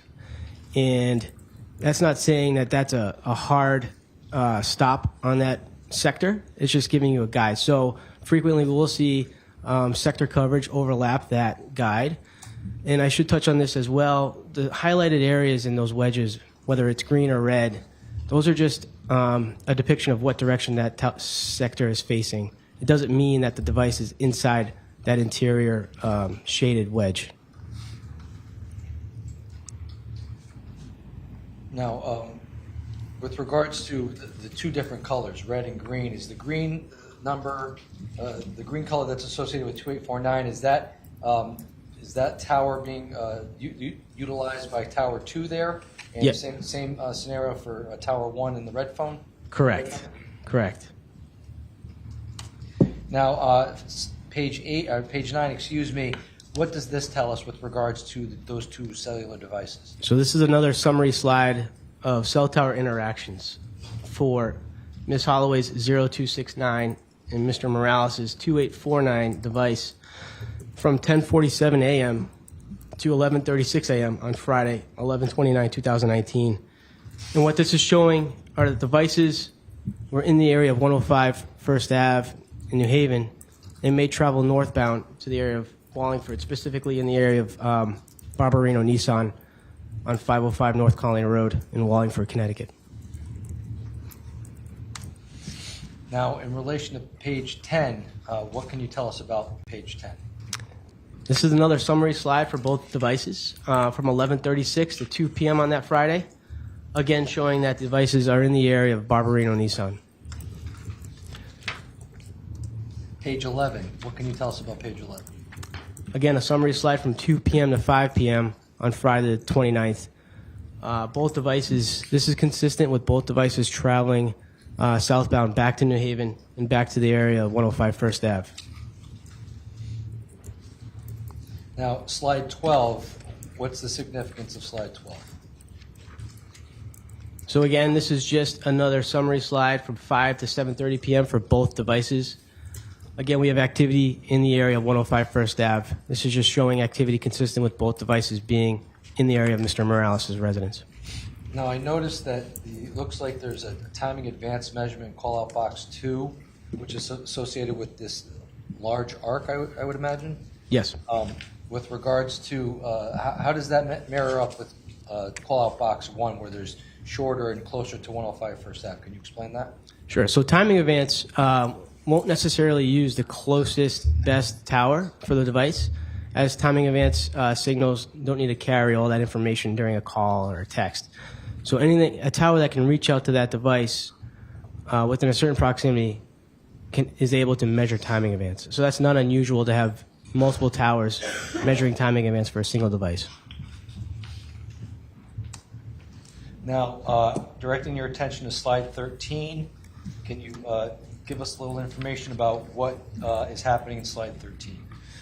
Yes, another summary slide from 7:30 p.m. to 8:45 p.m. on Friday the 29th. We have activity for Ms. Holloway's device, which is consistent with her remaining in the area of 105 First Ave. And then at approximately 8:36 p.m., Mr. Morales' device moves to the south a bit, just off 95. You can see in box 4 and tower 4. Now, slide 14, what's the significance of slide 14 in relation to the last slide? So what this slide is showing, this is activity from 8:45 to 10 p.m. For Ms. Holloway's device. This is consistent with Ms. Holloway's device leaving the area of New Haven around 8:48 p.m. on Friday the 29th and arriving sometime around 9:14 p.m. On Friday the 29th. Now, slide 15, what does this summary tell us? These are summary interactions for Ms. Holloway's device from 10 p.m. Friday, November 29th to 12 a.m. early Saturday morning on the 30th. These are all timing advance sessions, which are consistent with the device being in the area of 6.5 Myrtle Ave in Ansonia, Connecticut. So it's safe to say, based on this particular slide, if you were looking from the device, you would expect it to be in the area of 6.5 Myrtle Ave between those time periods you just mentioned. Correct. Now, with regards to slide 16, excuse me, what can you tell us about this slide? So this is summary cell tower interactions for Mr. Morales' device 2849 from 10 p.m. on the 29th to 12 a.m. early Saturday morning on November 30th. This is consistent with the device being in the vicinity of Bridgeport, Connecticut, and then to New Haven, Connecticut. Now, in regards to call-out box 3, 4, and 5, and 6, I see that there's a phone number 203-231-0269 mentioned in those boxes. What can you tell us about that? Those are incoming voice calls from Ms. Holloway's phone. Okay. So what you're saying is phone number ending in 2849 received phone calls from Ms. Holloway's phone at those particular times? Correct. What can you tell us about slide 17?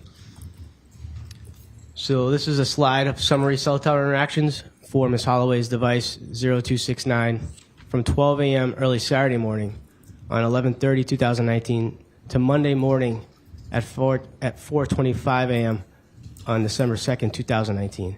So between the time period of 12 a.m. on Saturday morning, and that would have been November 30th, to Monday morning, December 2nd at 4:25, you would expect that the cell phone did not move until that day, right? Correct. Based on the 25. sorry, based on the data we have, yes, that's my assessment. Okay. Now, what can you tell us about slide 18 as it relates to Mr. Morales' handheld device? So this is a summary slide for his interactions from 12 a.m. early Saturday morning on the 30th to Monday morning at 4:25 a.m. on the 2nd. This is consistent with the device in the vicinity of 6.5 Myrtle Ave. So what you're saying based on the call detail records that you analyzed on November 30th, 2019, just before 1 a.m., all the way until, or at least this slide shows until 6:44 a.m., that handheld device, you would expect that handheld device to be in the area 6.5 Myrtle Ave? Correct. And again, Call out box 1 at 12:18 a.m. Looks like there's a phone call from Miss Holloway, or a phone call to Miss Holloway's device. There's a phone call to Ms. Holloway's device which lasted 201 seconds that occurred at 12:18 a.m. on the 30th. And you can see that's using the sector pointed to the southwest, sector 1, which is indicative of the phone possibly being to the southwest of that location at that point in time. And with regards to the phone, an incoming voice phone call at 6:44 a.m. on 12/1 from Miss Holloway's phone, I see there's a 0 there. What if anything, does that mean? So that's a phone call that likely didn't connect. In fact, that record is not on Ms. Holloway's call detail records, which is indicative that phone call did not connect. Now, I noticed there's a few phone calls here on 12/1/2019, 154:33, 155:21, 156:44, from 203-735-1885. Were you able to determine what phone, what's the significance of that phone number? I'm sorry, which phone number, sir? 203-735-1885. Or 2 a.m. I can tell you those calls went to voicemail. As far as the number itself, I'm not sure who's okay. Unless it's on a different slide. Now, slide 19 shows what? So slide 19 are tower interactions for both devices from 4:25 a.m. to 4:45 a.m. on Monday morning the 2nd. This is consistent with travel away from 6.5 Myrtle and ultimately into the area of Orange, Connecticut. That's noted by call-out box 3 here. Yes, you can see call out box 3, or tower 3, I should say, on the lower right, timing advance interaction, 4:43 and 28 seconds on the 2nd. So what you're saying is on Monday, 12/2, at 4:25, between 4:25 a.m. and 4:45 a.m., direct your attention to Miss Holloway's phone. Miss Holloway's phone was moving in the area south down, I guess, Route 34, and then toward into Orange. Correct. Now, what can you tell us about page 20? So we're looking at downtown New Haven on the morning of Monday, 12/2/2019, and these are cell tower interactions for both devices from 4:45 to 6:30 a.m. This is consistent with both devices being in the area of downtown New Haven at this time. So both Ms. Holloway and the defendant's phone in downtown New Haven. Correct. Now, slide 21, what can you tell us about this slide?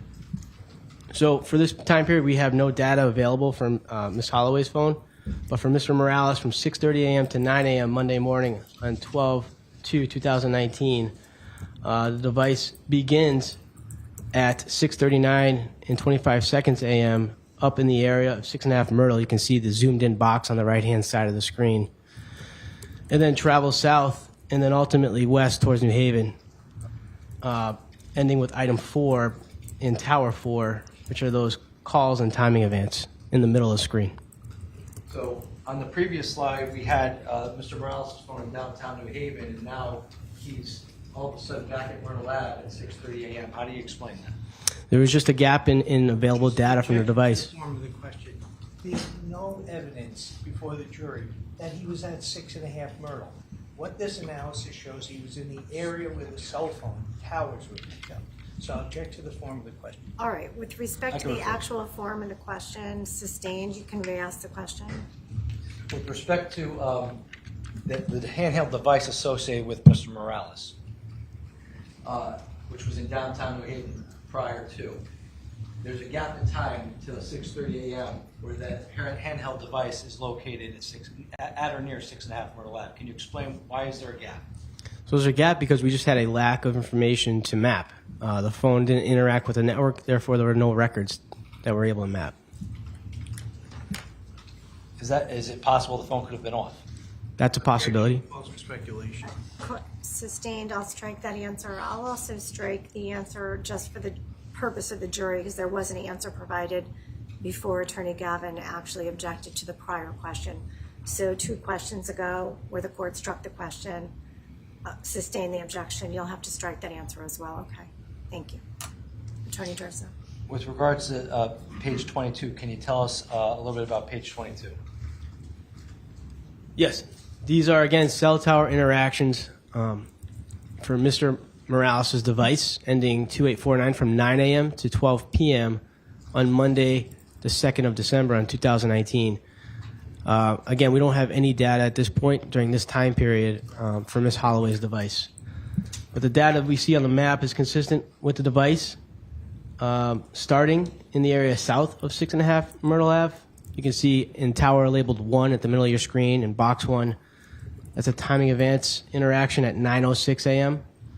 And then box 2 is back in the area of 6.5 Myrtle at approximately 9:37 and 24 seconds. Now this in call detail box, call out box 2 at 9:37 a.m. It appears that the phone associated with the defendant makes an outgoing voice call to Ms. Holloway's phone. Correct. The last 3 seconds. That's correct. Could you tell from the call detail records whether or not it went to voicemail or if it was answered? I could not. I could tell you that that call is not on Ms. Holloway's call detail records. What can you tell us about slide 23? So for Mr. Morales' device, from 12 p.m. to 3 p.m. on Monday, December 2nd, we have activity here starting at Tower 1 and Box 1 at 12:37 p.m., followed by 1:06 p.m. and then 1:08 p.m., and then Box 2 to the south of that location in the center of your screen. You have a timing advance interaction at 2:08 p.m. This is consistent with the device traveling away from the area of 6.5 Myrtle Ave south. So with regards to call out box 1, if you were looking for the device associated with the defendant at around between 12:37 and 1:08 p.m. on 12/2, you would expect to find it in the area of 6.5 Myrtle Ave. That's correct. And subsequent to that, at 2:08 p.m., we have a timing advance measurement south of that, Which led you to believe the device was moving. Correct.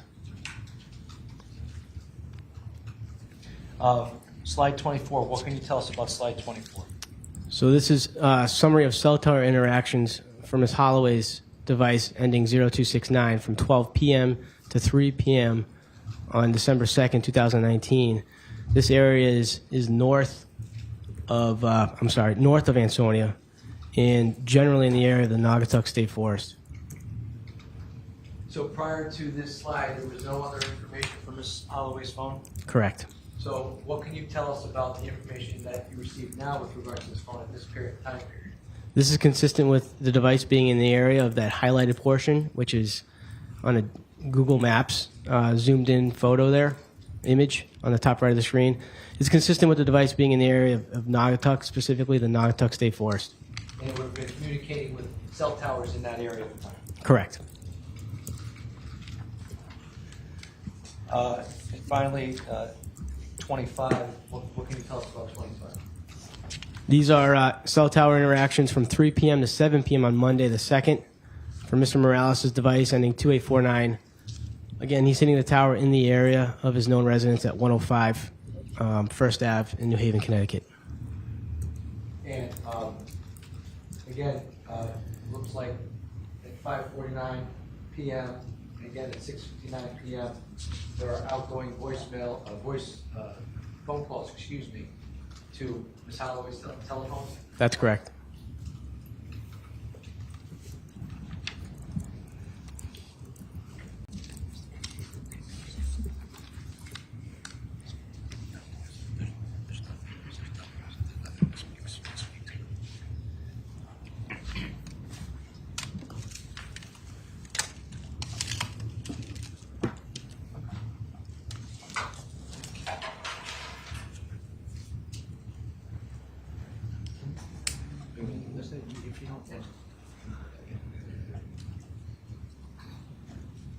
I have no further questions, Your Honor. Thank you. Attorney Gavin, cross-examination. I'm going to ask to impose on the state because the disc has the report on it rather than us going through page by page what Special Agent Carney just referred to. Attorney Durso, do you have any objection to asking your staff to assist with the defense on the CD there with respect to displaying it as an exhibit for the jury? That's fine. Can I have a moment, counsel? Of course. Thank you.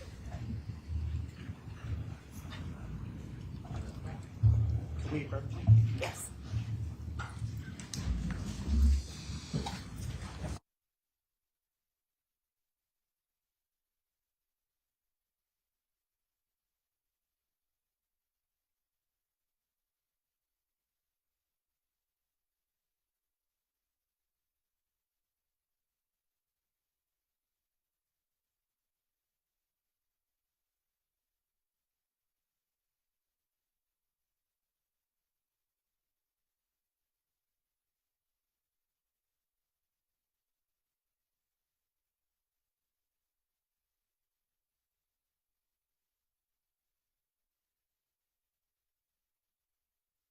Our 15-minute afternoon recess. We have to give the staff a break. Thank you. Court is taking recess. All rise. The Honorable Superior Court is now in a 15-minute recess.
Afternoon, Your Honor. Good afternoon. All right. Are we all set to bring in the jury? I just want to remind the witness that you remain under the obligation of your oath, okay? Yes, ma'am. Thank you. Okay, Pete. Heads up now, okay?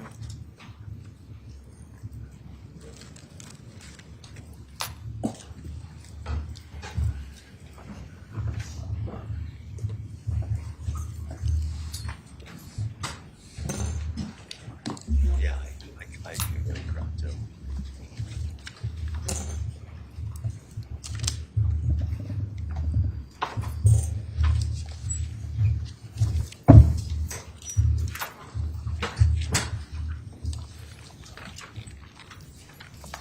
Thank you. You may be seated. Thank you. Counsel, please stipulate to the return of the jurors. Stipulate to the presence of the jury. Attorney Gavin, are you ready to proceed with cross-examination? All right, whenever you're ready.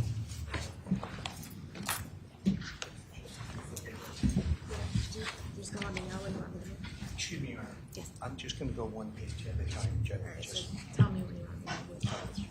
Okay. Thank you, Your Honor.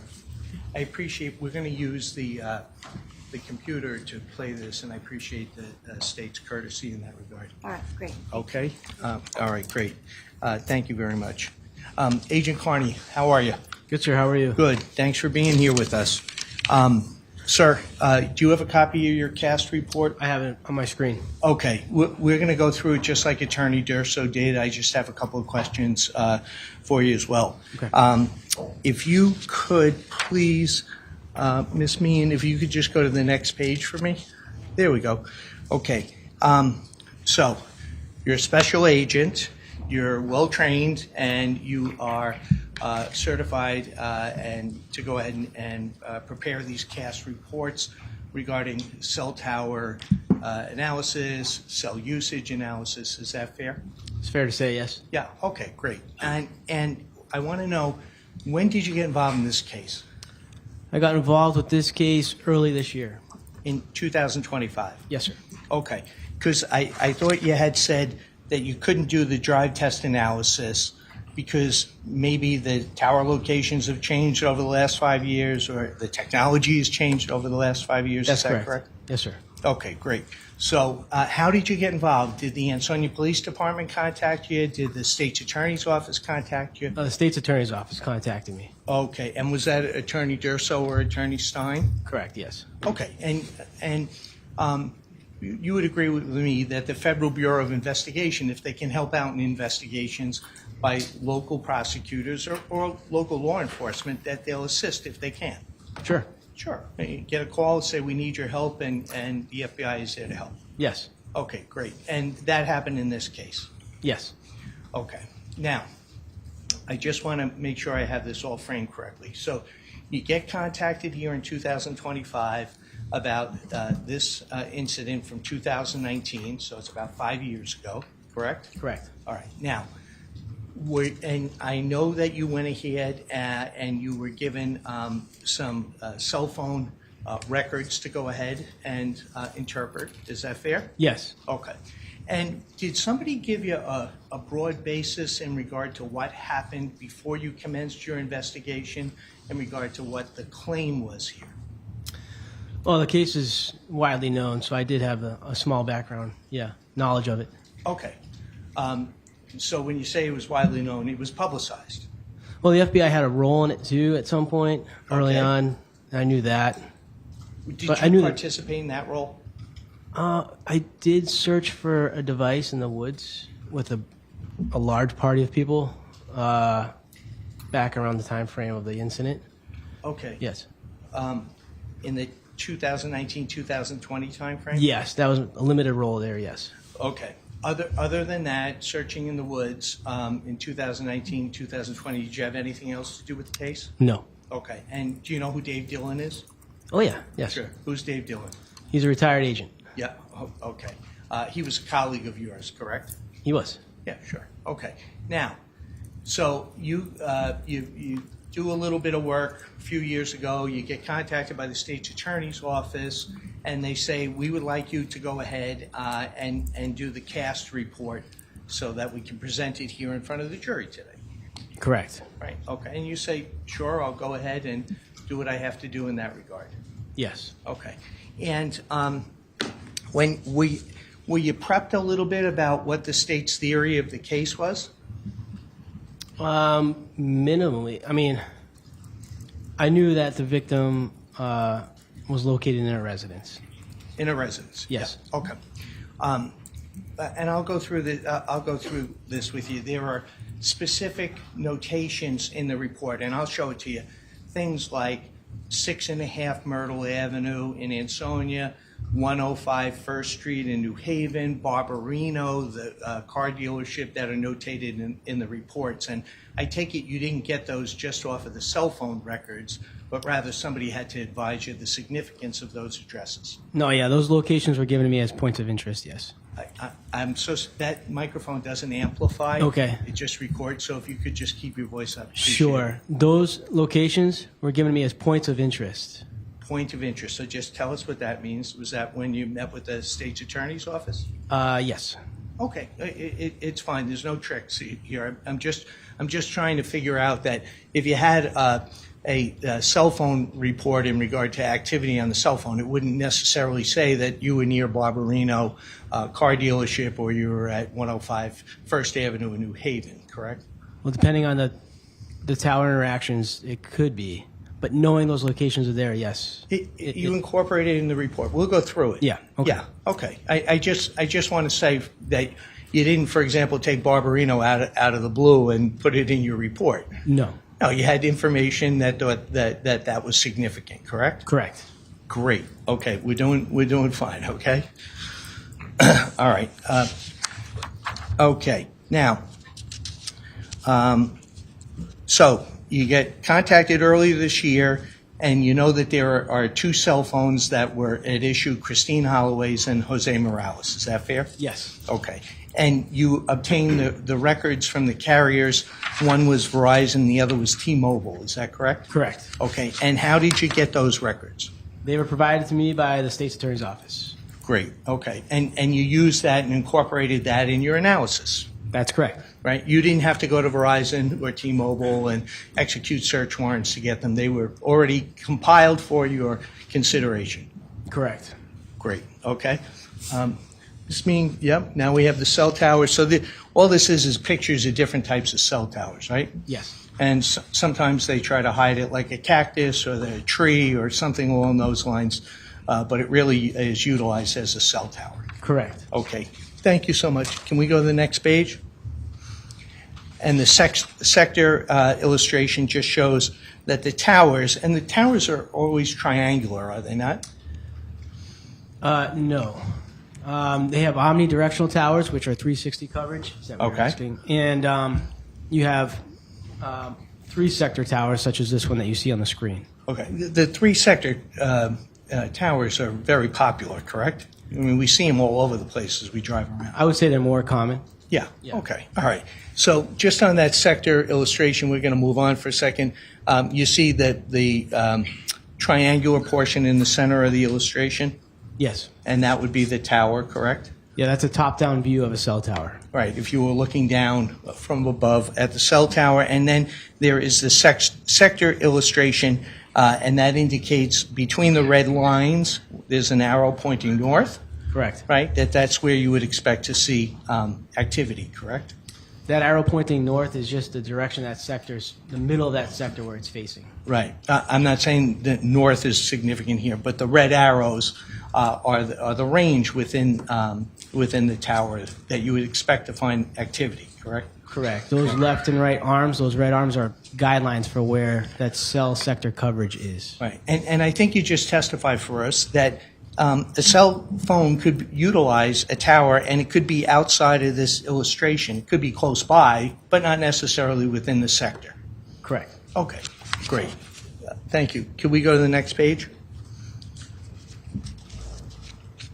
Okay, and this shows that shaded area along the top, Agent? Correct. Okay, and it says a cell tower device will generally be located within the shaded arc, but may be located outside the shaded arc. Correct. Right? So that means that that's the reasonable range that you would expect, but it could be some deviation from that. It's fair enough, yes. Good, okay. Thank you. The call-out box, that's self-explanatory, so we're going to go ahead and go to the next slide. The geographic overview. These were the cell towers that you had gone ahead and reviewed back for 2019, correct? Yes, these are cell towers in the area here in 2019 for Okay. T-Mobile and Verizon. Right. And we have the 6.5 Myrtle address, correct? Correct.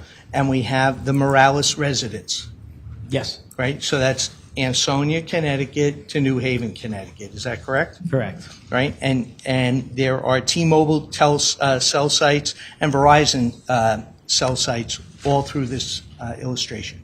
Yes. Thank you. Okay. Now we're going to go into your analysis. So the first question I have for you is, it looks to me like this analysis started on Friday, 11/29. Is that correct? Yes. And the day before was Thanksgiving. Are you aware of that? No. You didn't know that the day before was, okay. So let me ask you this. How'd you know where to start your analysis? I was given a time frame of interest to look at By who? by the state's attorney's office. Oh, okay. So they said, don't consider the day before Thanksgiving, just start the analysis on Friday? Correct. Okay, and you followed that instruction? Yes. Okay.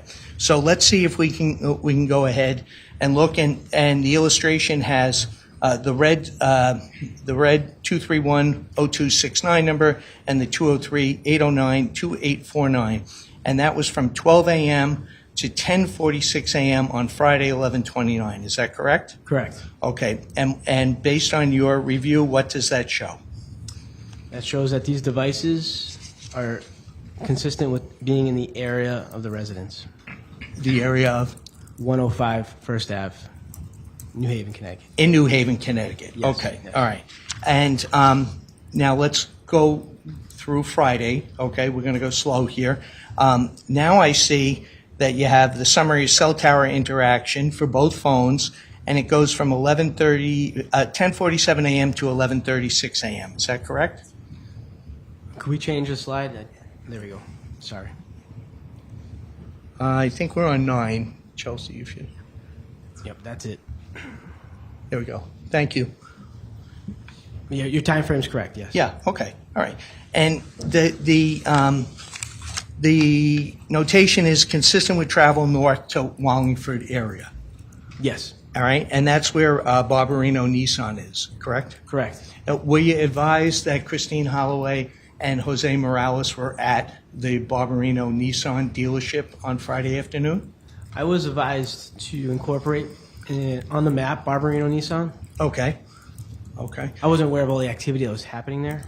Oh, I know you weren't there, and I'm just asking you, was that significant in your preparation of the cast report that you wanted to notate where Barbarino was and where the cell phones were in proximity of Barbarino? I suppose, yes. Yeah. Oh, okay. All right. Did you ever see any video of Mr. Morales and Christine Holloway? Objection as to what he saw, he was just asked to do an analysis. So, Well, if you relied on it, I suppose you could ask. I did not see any video. Okay, that's fine. Thank you. All right, so tell us, if you would, page 9, it basically appears to me, correct me if I'm wrong, that the direction of travel is from New Haven, from 105 First area, all the way up towards Wallingford. Is that fair? It's fair to say. Okay. And all of these illustrations, you can't say, for example, with specificity, certainty, and reliability that the cell phone was located at 105 First Avenue, but rather in the area of 105 First Avenue. Yes, correct. Okay, In the great. area. Thank you. Can we go, Ms. Meehan, to page 10? Thank you. Okay, still on Friday? Still We on are. Friday, right? Okay. And then this is from 11:36 to 2 p.m., Correct. correct? All right. And it appears that you've indicated in the blue icon there, that's Barbarino Nissan located at 505 North Colony Road in Wallingford, Yes, sir. correct? And it was consistent that both the Morales, and the Holloway cell phone was at that area. Correct. Great. Thank you. Can we go next page? Okay.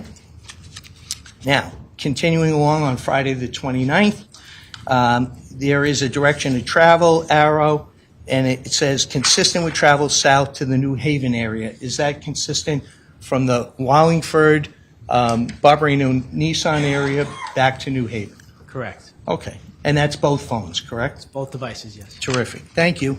Can we go to page 12? Okay. Now, Friday afternoon, we have an analysis in the latter part of the evening from 5 to 7:30. Tell me, if you can, what your analysis was in regard to Christine Holloway's phone during that time frame. So her device during this time frame from 5 to 7:30 p.m. is in the area of 105 First Ave. Correct. Okay. And how about Mr. Morales' phone? His activity is consistent with the same in the area of 105 First. Okay. So it appears that there was relocation from, in the afternoon on Friday, from Barberino Nissan down to the area 105 First Avenue, New Haven. Yes, sir. Okay. Doing great. Thank you. Can we please go to page 13? Okay. Great. Now, let's go from this operative time frame of about 7:30 to 8:45 on Friday. Okay? Can you tell me what your analysis indicated during that time frame, sir? So during this time frame, Ms. Holloway's phone remains in the area of 105 First Ave, and Mr. Morales' phone tends to move away from that area at around 8:36 p.m. And then you can see in box 4 in tower, annotated 4, at around 8:40 p.m. it's in the area of the annex in New Haven, Connecticut. If you could just tell me, when you say the annex in New Haven, Connecticut, what does that mean? I'm sorry, it's labeled on the map. The annex is the east side of New Haven. Okay. So your analysis indicates that the Holloway phone stayed in the general area, 105 First Avenue, but the Morales phone started to move. Is that correct? Correct. Okay. And what's the significance of the annex area as notated in your report? I'm not sure. Okay. Did you put that designation there, the annex? No, that's from Google Maps, automatically populated. Okay. This is all from Google Maps? Well, the base layer of the map is from Google Maps. Okay. All right. Okay. It's interesting to know the FBI uses Google Maps, so that's fine. It doesn't Thank use you. Google. Can we go to the next page, page 14? Now I'm going to ask you, sir, the time frame on Friday afternoon, 8:45 to 10 o'clock in that time frame. Can we do it one by one? We'll do the Holloway phone first. Sure. So for Ms. Holloway's device, it starts on your right-hand side of the screen, box 1, in the tower labeled 1 at 8:48 p.m. And then it arrives over in the area of 6.5 Myrtle on the left side of your screen, tower 2, at 9:14 p.m. For this time frame, there is no data available for Mr. Morales' phone. Okay. So let's talk about the data first that we see here. Would it be fair to say, based on your analysis, that the Holloway phone left the New Haven area and traveled up towards Ansonia? Correct. Okay. And I know you indicated that there's no data available for the Morales phone. Could you tell me why? The phone could have been off or Okay. out of service. Okay. All right. Was there any cell tower outage or anything along those lines that you're aware of? Not that I'm aware of, and unlikely. Okay. And would that mean that there was no cell phone activity by the Morales phone during that time frame? It just means that there's a gap in time where there is no cell tower interaction for that device, which happens when there's no service. And being in an urban area like this, I would imagine there would be service, or the phone is off. Okay. All right. So sometimes when we're driving along, right, we're talking to somebody and then we hit a ditch or an area in the roadway there's a dip and the cell tower service stops at that point. It's terrain dependent. I mean, Sure. In an area like New Haven, Cell service is pretty robust. Sure. A lot of buildings and a lot of cell towers in New Haven. Correct. Okay, gotcha. All right, so where we left off was in the area 8:45 to 10 p.m. on Friday. We have the Holloway phone in the area of Ansonia, Connecticut, but we're just not sure about the Morales phone. Is that correct? Correct. Okay, great. Thank you. Can we go to the next slide, 15, please? Okay. Can you tell us now we have a time frame from 10 p.m. to 12 a.m., which is early Saturday morning, okay? And what does your analysis indicate there? So this is just the analysis on Miss Holloway's device. Again, from 10 p.m. Friday to 12 a.m. early Saturday morning. What we're looking at is activity consistent with the device in the area of 6.5 Myrtle. Yeah. Okay. And we would agree, based on your analysis, if she had left the area of 6.5 Myrtle, the generalized area, and went to New Haven or Bridgeport or Hartford, that we would expect we would have seen movement from the cell tower data. Yeah, if there's interaction with the towers. Sure. Okay. So as far as this analysis goes, from Friday at about 10 to 12 o'clock, it appears Ms. Holloway's device is located in the area of Ansonia, Connecticut. Correct. Okay. Thank you. Could we go to slide 16, please? Okay. Now this slide 16, correct me if I'm wrong, this is analysis regarding Mr. Morales' cell phone, right? Correct. Right? We don't have the joint cell phones of Holloway and Morales. This is just Morales. Yeah, and that's done because it would have been too much information on one slide. So Okay. And then tell us in your own words, if you would. I'm talking about now Friday from about 10 o'clock till midnight. Where did your analysis indicate the Morales cell phone traveled from and to? So on this slide, Tower 1 towards the bottom middle, at 10:10 p.m. there's an incoming voice call.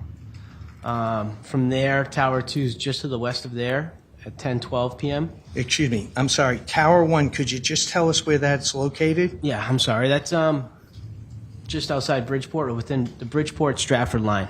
Okay. So last we had left off, the Morales cell phone was in the New Haven area, and now, as we see on slide 16, on Friday, late in the afternoon, evening hours, it had traveled to the Bridgeport area. Is that correct? That's correct. Gotcha. Okay. So you said you saw at 10:10 you had an incoming call, and that was reflected in Tower 1, correct? Correct. Okay. And then if you could just indicate the activity there, 2, 3, and 4 for me, please. Sure. So just west of Tower 1 is Tower 2, also in Bridgeport at 10:12. There's an interaction. And then from there, 3, 4, and 5 are indicative of travel east back towards New Haven, with Tower 5 starting at 10:45 p.m. Okay. And then Box 6 and Tower 6, which is in New Haven, just northwest of Tower 5, at 11:37 p.m. There's a timing advance event and an incoming voice call. Thank you. So would it be fair to say, based on your analysis, that it looks like the phone was down in the Bridgeport area and perhaps, and I know it's not located with specificity, went up I-95 north to the New Haven area? Correct. All right, okay. And then the last call was, I'm sorry, what time was that? 11:37 on Friday evening in the New Haven area? Correct. Great.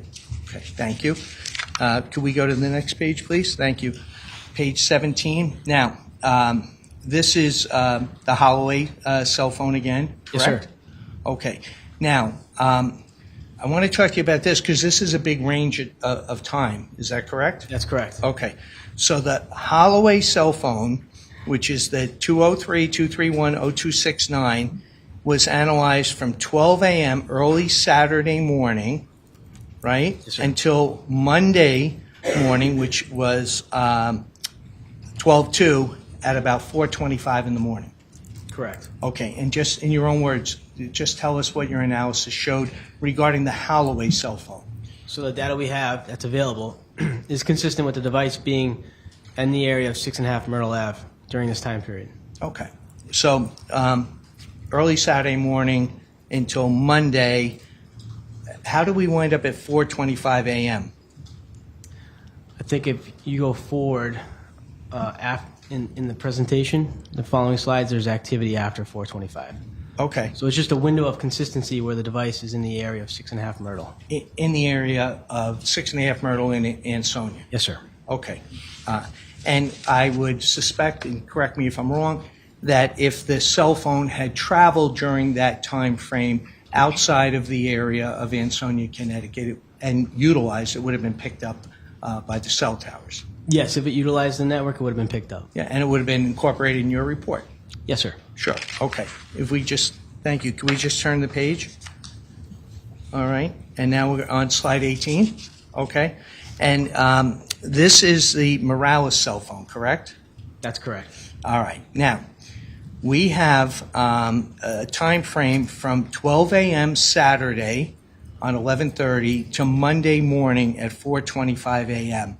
on 12/2/2019, correct? Correct. Okay. And where was that phone located? For the data we have, the cell tower interactions are consistent with the device during those interactions at 6.5 Myrtle Ave, or in the area of 6.5 Myrtle Ave. Okay. Sir, are you aware that the Morales phone call was used to make a 911 call on the early morning hours of Sunday, on Sunday, which would have been the Sunday the 1st? Yes. Okay. Tell us about that and about calling 911.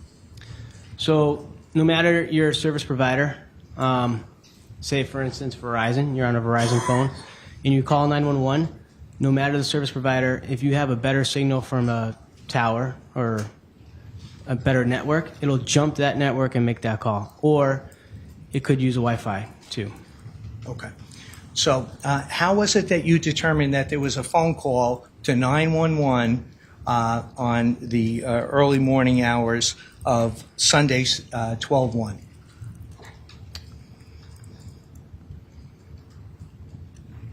Where is the 911 call? No, I'm asking, you're aware that there was a 911 call, correct? Yes. Okay. And how did you learn that? Through the state's attorney's office. Through the state's attorney's office. Okay. All right. Well, let me see if I can help you here. The green box on the right-hand side, can I call your attention there? Sure. Okay. You notated on 12/1 at 1:54:33. Ms. Mead, can I ask you just to zoom in on that box, because I don't know how to do it? I don't think On the right-hand side? No? it's a PDF. Yeah, right over there.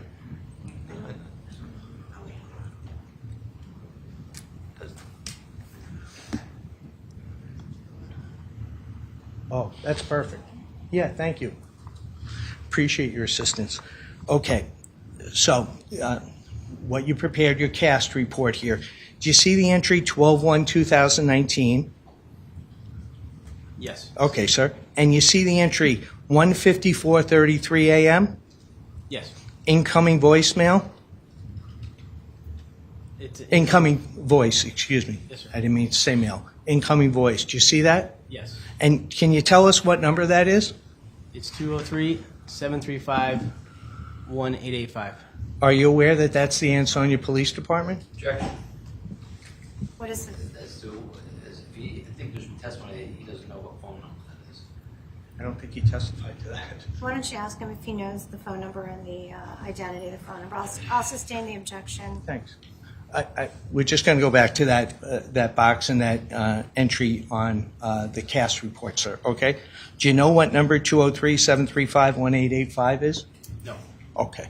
How was it that you decided to put that specific number under the green box located on the right-hand side of page 18? Came from the call detail records. Okay. Does this include all the call detail records? They're not all encompassing. I believe for this box, yes, that's what we have for this time frame. Okay. I'm just not sure I'm just not sure if I understood your response. Is this the entire record? Is that your testimony of the calls that were made or received by the Morales cell phone on 12/1 in the early morning hours? These are the calls that during this time frame. These are the calls that utilize this cell tower. Okay. But you told us that you're aware that there was a call to 911 from your discussions with the state's attorney's office, correct? That's correct. And where's that located on your analysis? It's not. Gotcha. It wasn't on the call detail records. Okay. Okay. Page 19, please.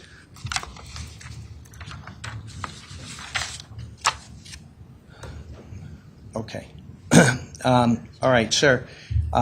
Regarding the Holloway and Morales phone calls on page 19, which would have been the time frame 4:25 a.m. to 4:45 a.m. on Monday morning, 12/2.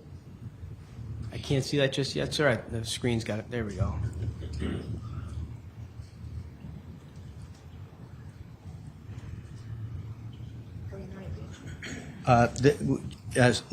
Page 19. I'm so sorry. Thank you. There we go.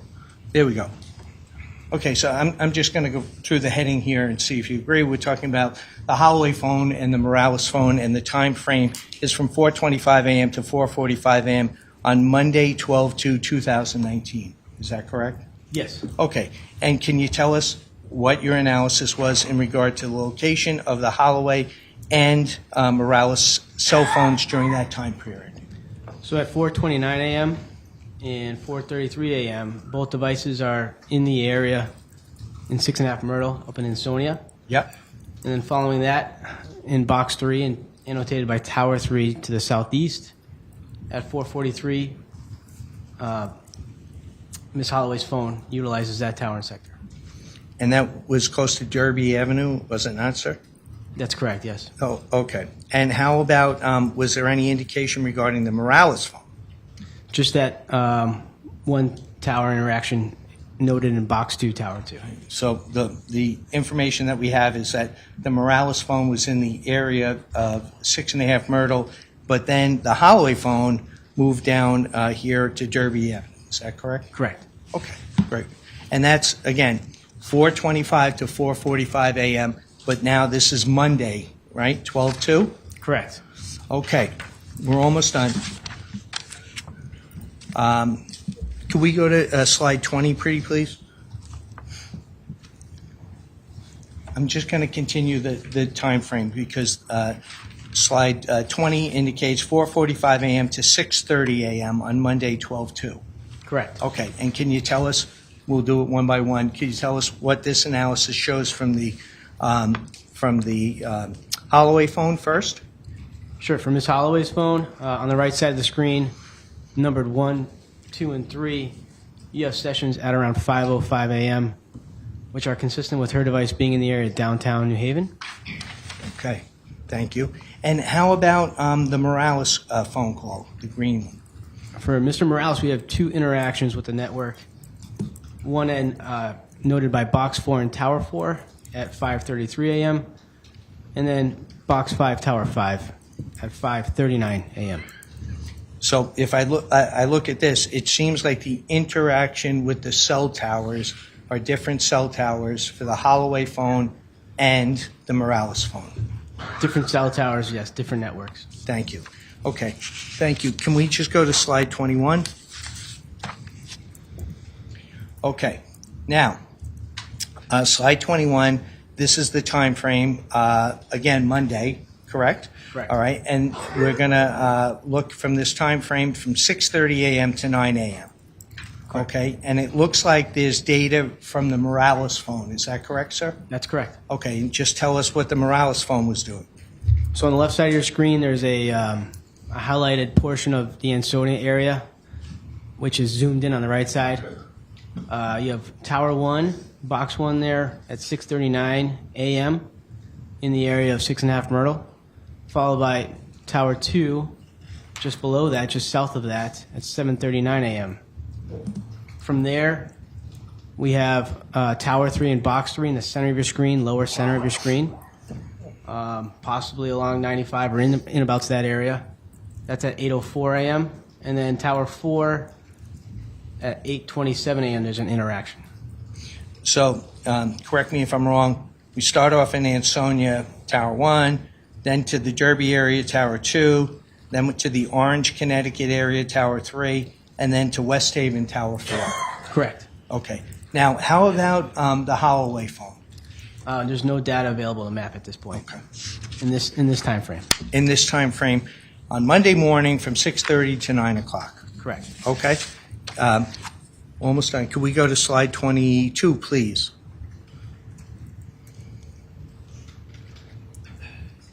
Okay. Thank you. Got it. Okay. Now, same day, Monday, 12/2, and now the time frame is 9 a.m. to 12.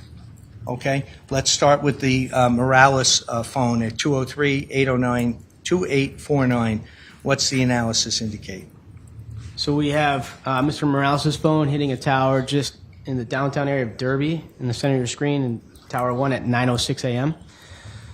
The next one we have is Tower 2 located in the area of 6.5 Myrtle, and that's at 9:37 through 11:37 on this date. Okay. So if I can just call your attention to Tower 2, it indicates there 9:37, 10:37, and 11:37, and it says no measurement. Could you tell us what that means, sir? Yeah, so the timing advance for Mr. Morales' phone, because it was 3G at the time, does not include the timing advance measurement, the bands that you saw with Ms. Morales' phone. So it's a tower sector without the distance shown. Okay. And how about the Holloway phone? We don't have any data available during this time frame map. Okay. Can you tell us in this time frame from 9 a.m. to 12 p.m. on Monday, 12/2, was there any call from the Morales phone to the Holloway phone? Yes. And when was that, sir? That was at 9:37 and 27 seconds. Thank you. Okay. Now, if we can go to page 23. Okay. Now I'm going to call your attention to the time frame of 12 noon to 3 p.m., please, on Monday, 12/2/2019. Can you tell us what the analysis of the Morales phone indicated? Mr. Morales' device began interactions around 12:37 p.m. in the area of 6.5 Myrtle, and then ended up again in the orange area, noted at Box 2 and Tower 2 at 2:08:47 p.m. This Okay. is consistent with the device moving south away from 6.5 Myrtle.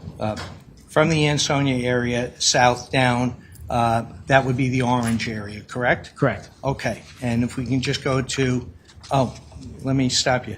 Was there any indication in your analysis on the afternoon of Monday, 12/2, of the Morales phone being in the area going north up to Naugatuck? No, sir. Okay. And then if we could just go to page 24, please. Now I want to talk to you about page 24, which is the Holloway phone, correct? That's correct. And it seems like there are a lot of red lines there. Can you interpret for the benefit of the jury where the Holloway phone was from the time frame of 12 p.m. to 3 p.m. on Monday, 12/2/2019, please? So we have overlapping timing advance bands during this time frame, and when we have overlapping bands, that's indicative of the device being in that area. So you see that highlighted portion in the middle of your screen, which is then blown up on the right side of the screen with Google Earth. That's an area of Naugatuck in the Naugatuck State Forest. So during this time frame, the device activity is consistent with the device being in this area. The device being in the area of Naugatuck. Correct. Okay, gotcha.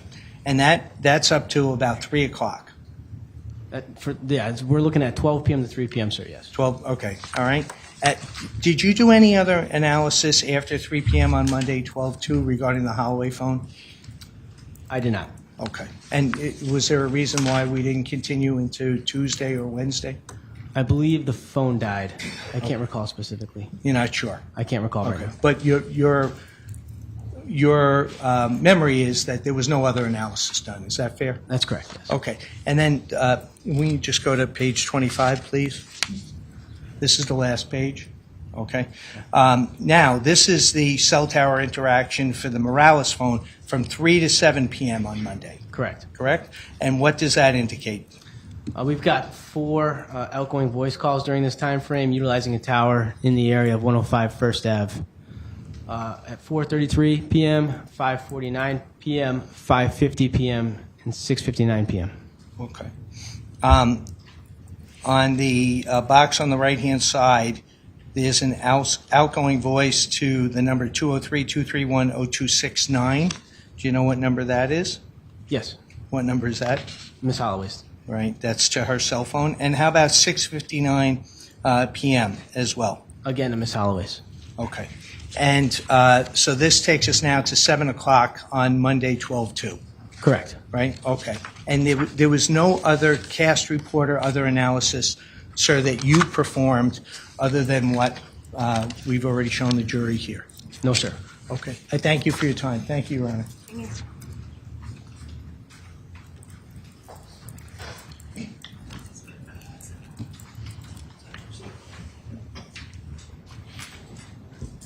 So, you started talking a little bit about on cross-examination about the difference between Christine Holloway's device and the defendant's device. Can you tell us what the difference was based on your analysis of the call detail records? Based on the call detail records, Mr. Morales' device was a 3G phone, and Ms. Holloway's phone was using newer technology, being a 4G phone. And that's why you saw the timing advance bands on her analysis as opposed to his analysis? That's correct. On cross-examination, you were asked a little bit about a gap in time. I think it was in relation to page 12 or slide 12, where there's no data for Jose Morales' phone. Can you just explain what the gap in time could be related to? Yeah, we touched on it a bit. It could be related to no service for that device or the device being powered off. So when we're talking about the gap in time as it relates to 12/2 between the time period of 4:45 a.m. and actually, let me have a moment, Your Honor.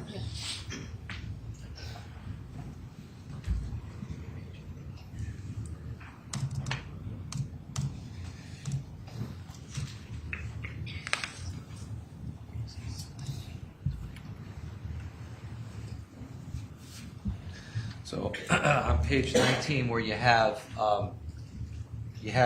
this travel on Ms. Holloway's phone to towards the Derby Avenue area, but there's no information with regards to Mr. Morales' phone except for a timing advance measurement. What can you tell us about that with regards to the call detail records? Really, that either the phone was not seen by the network, meaning it didn't have service, the phone was off, or wasn't actively being used.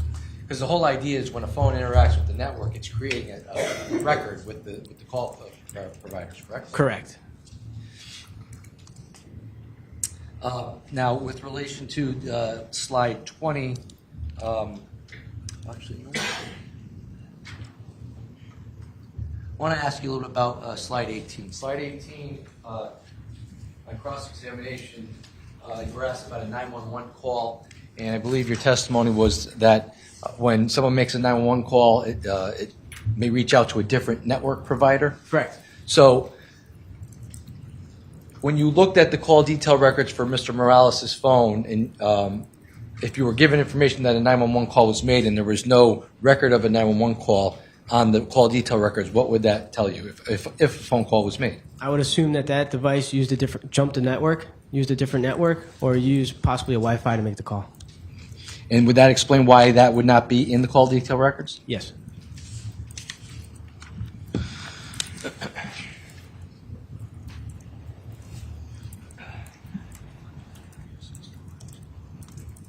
Now, between page 20, which we see cellular interaction between Mr. Morales' phone and the network, let me ask you, withdrawn. Let me ask you this. So the green call-out boxes associated with call-out records 5 and 6, Are those associated with the T-Mobile cell sites that phone would have utilized in this area of downtown New Haven? Yes. Okay. So the call-out box 1 and 2, where Ms. Holloway's phone is hitting, I guess, the timing advance measurements 1, 2, and 3, those timing advance measurements were measured by those towers connected to Verizon. Is that inaccurate? Yes, those are Verizon towers, a Verizon device. So you wouldn't expect to see a Verizon call hitting off a T-Mobile tower, would you? No. And vice versa? Correct. The only way that would happen is if a 911 call was made and that was the strongest signal? Correct. Now, with regards to this slide where you see the 2 cellular devices are down in the downtown New Haven area between 4:45 and 6:30, and then slide 21 where we have information at 6:30 a.m. There's a timing advance measurement in the area of Myrtle Ave. There's a gap in time again, right? Between the time of downtown New Haven and the time that the cellular device connects with the network and generates some data for the network to provide on the call detail records. That's correct. So how do you explain that? I would explain that as devices likely are powered off. Again, being in this area, in an urban environment, there's pretty good cell coverage. The coverage is robust. I would assume if we're getting timing advance measurements, we would see those if the phone was on, or the phone would interact with the network, receiving calls or texts. I would assume that the phone devices could be off. May I have a moment here? Yes.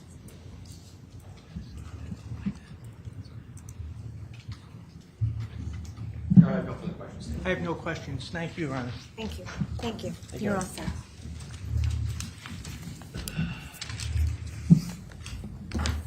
All right, it's my understanding that the state's next witness is prepared for tomorrow. I believe so, Your Honor, yes. All right, nothing further for the jury this afternoon? Nothing from the state. Okay. All right, so ladies and gentlemen of the jury, we are going to adjourn for the day. Once again, I'm just going to remind you of your obligations under your oath and the instructions that I gave you at the beginning of this case, okay? Enjoy your evening. Thank you so much. We'll see you back tomorrow morning for 9:30. All rise. The Court stands adjourned. Court is now in adjournment.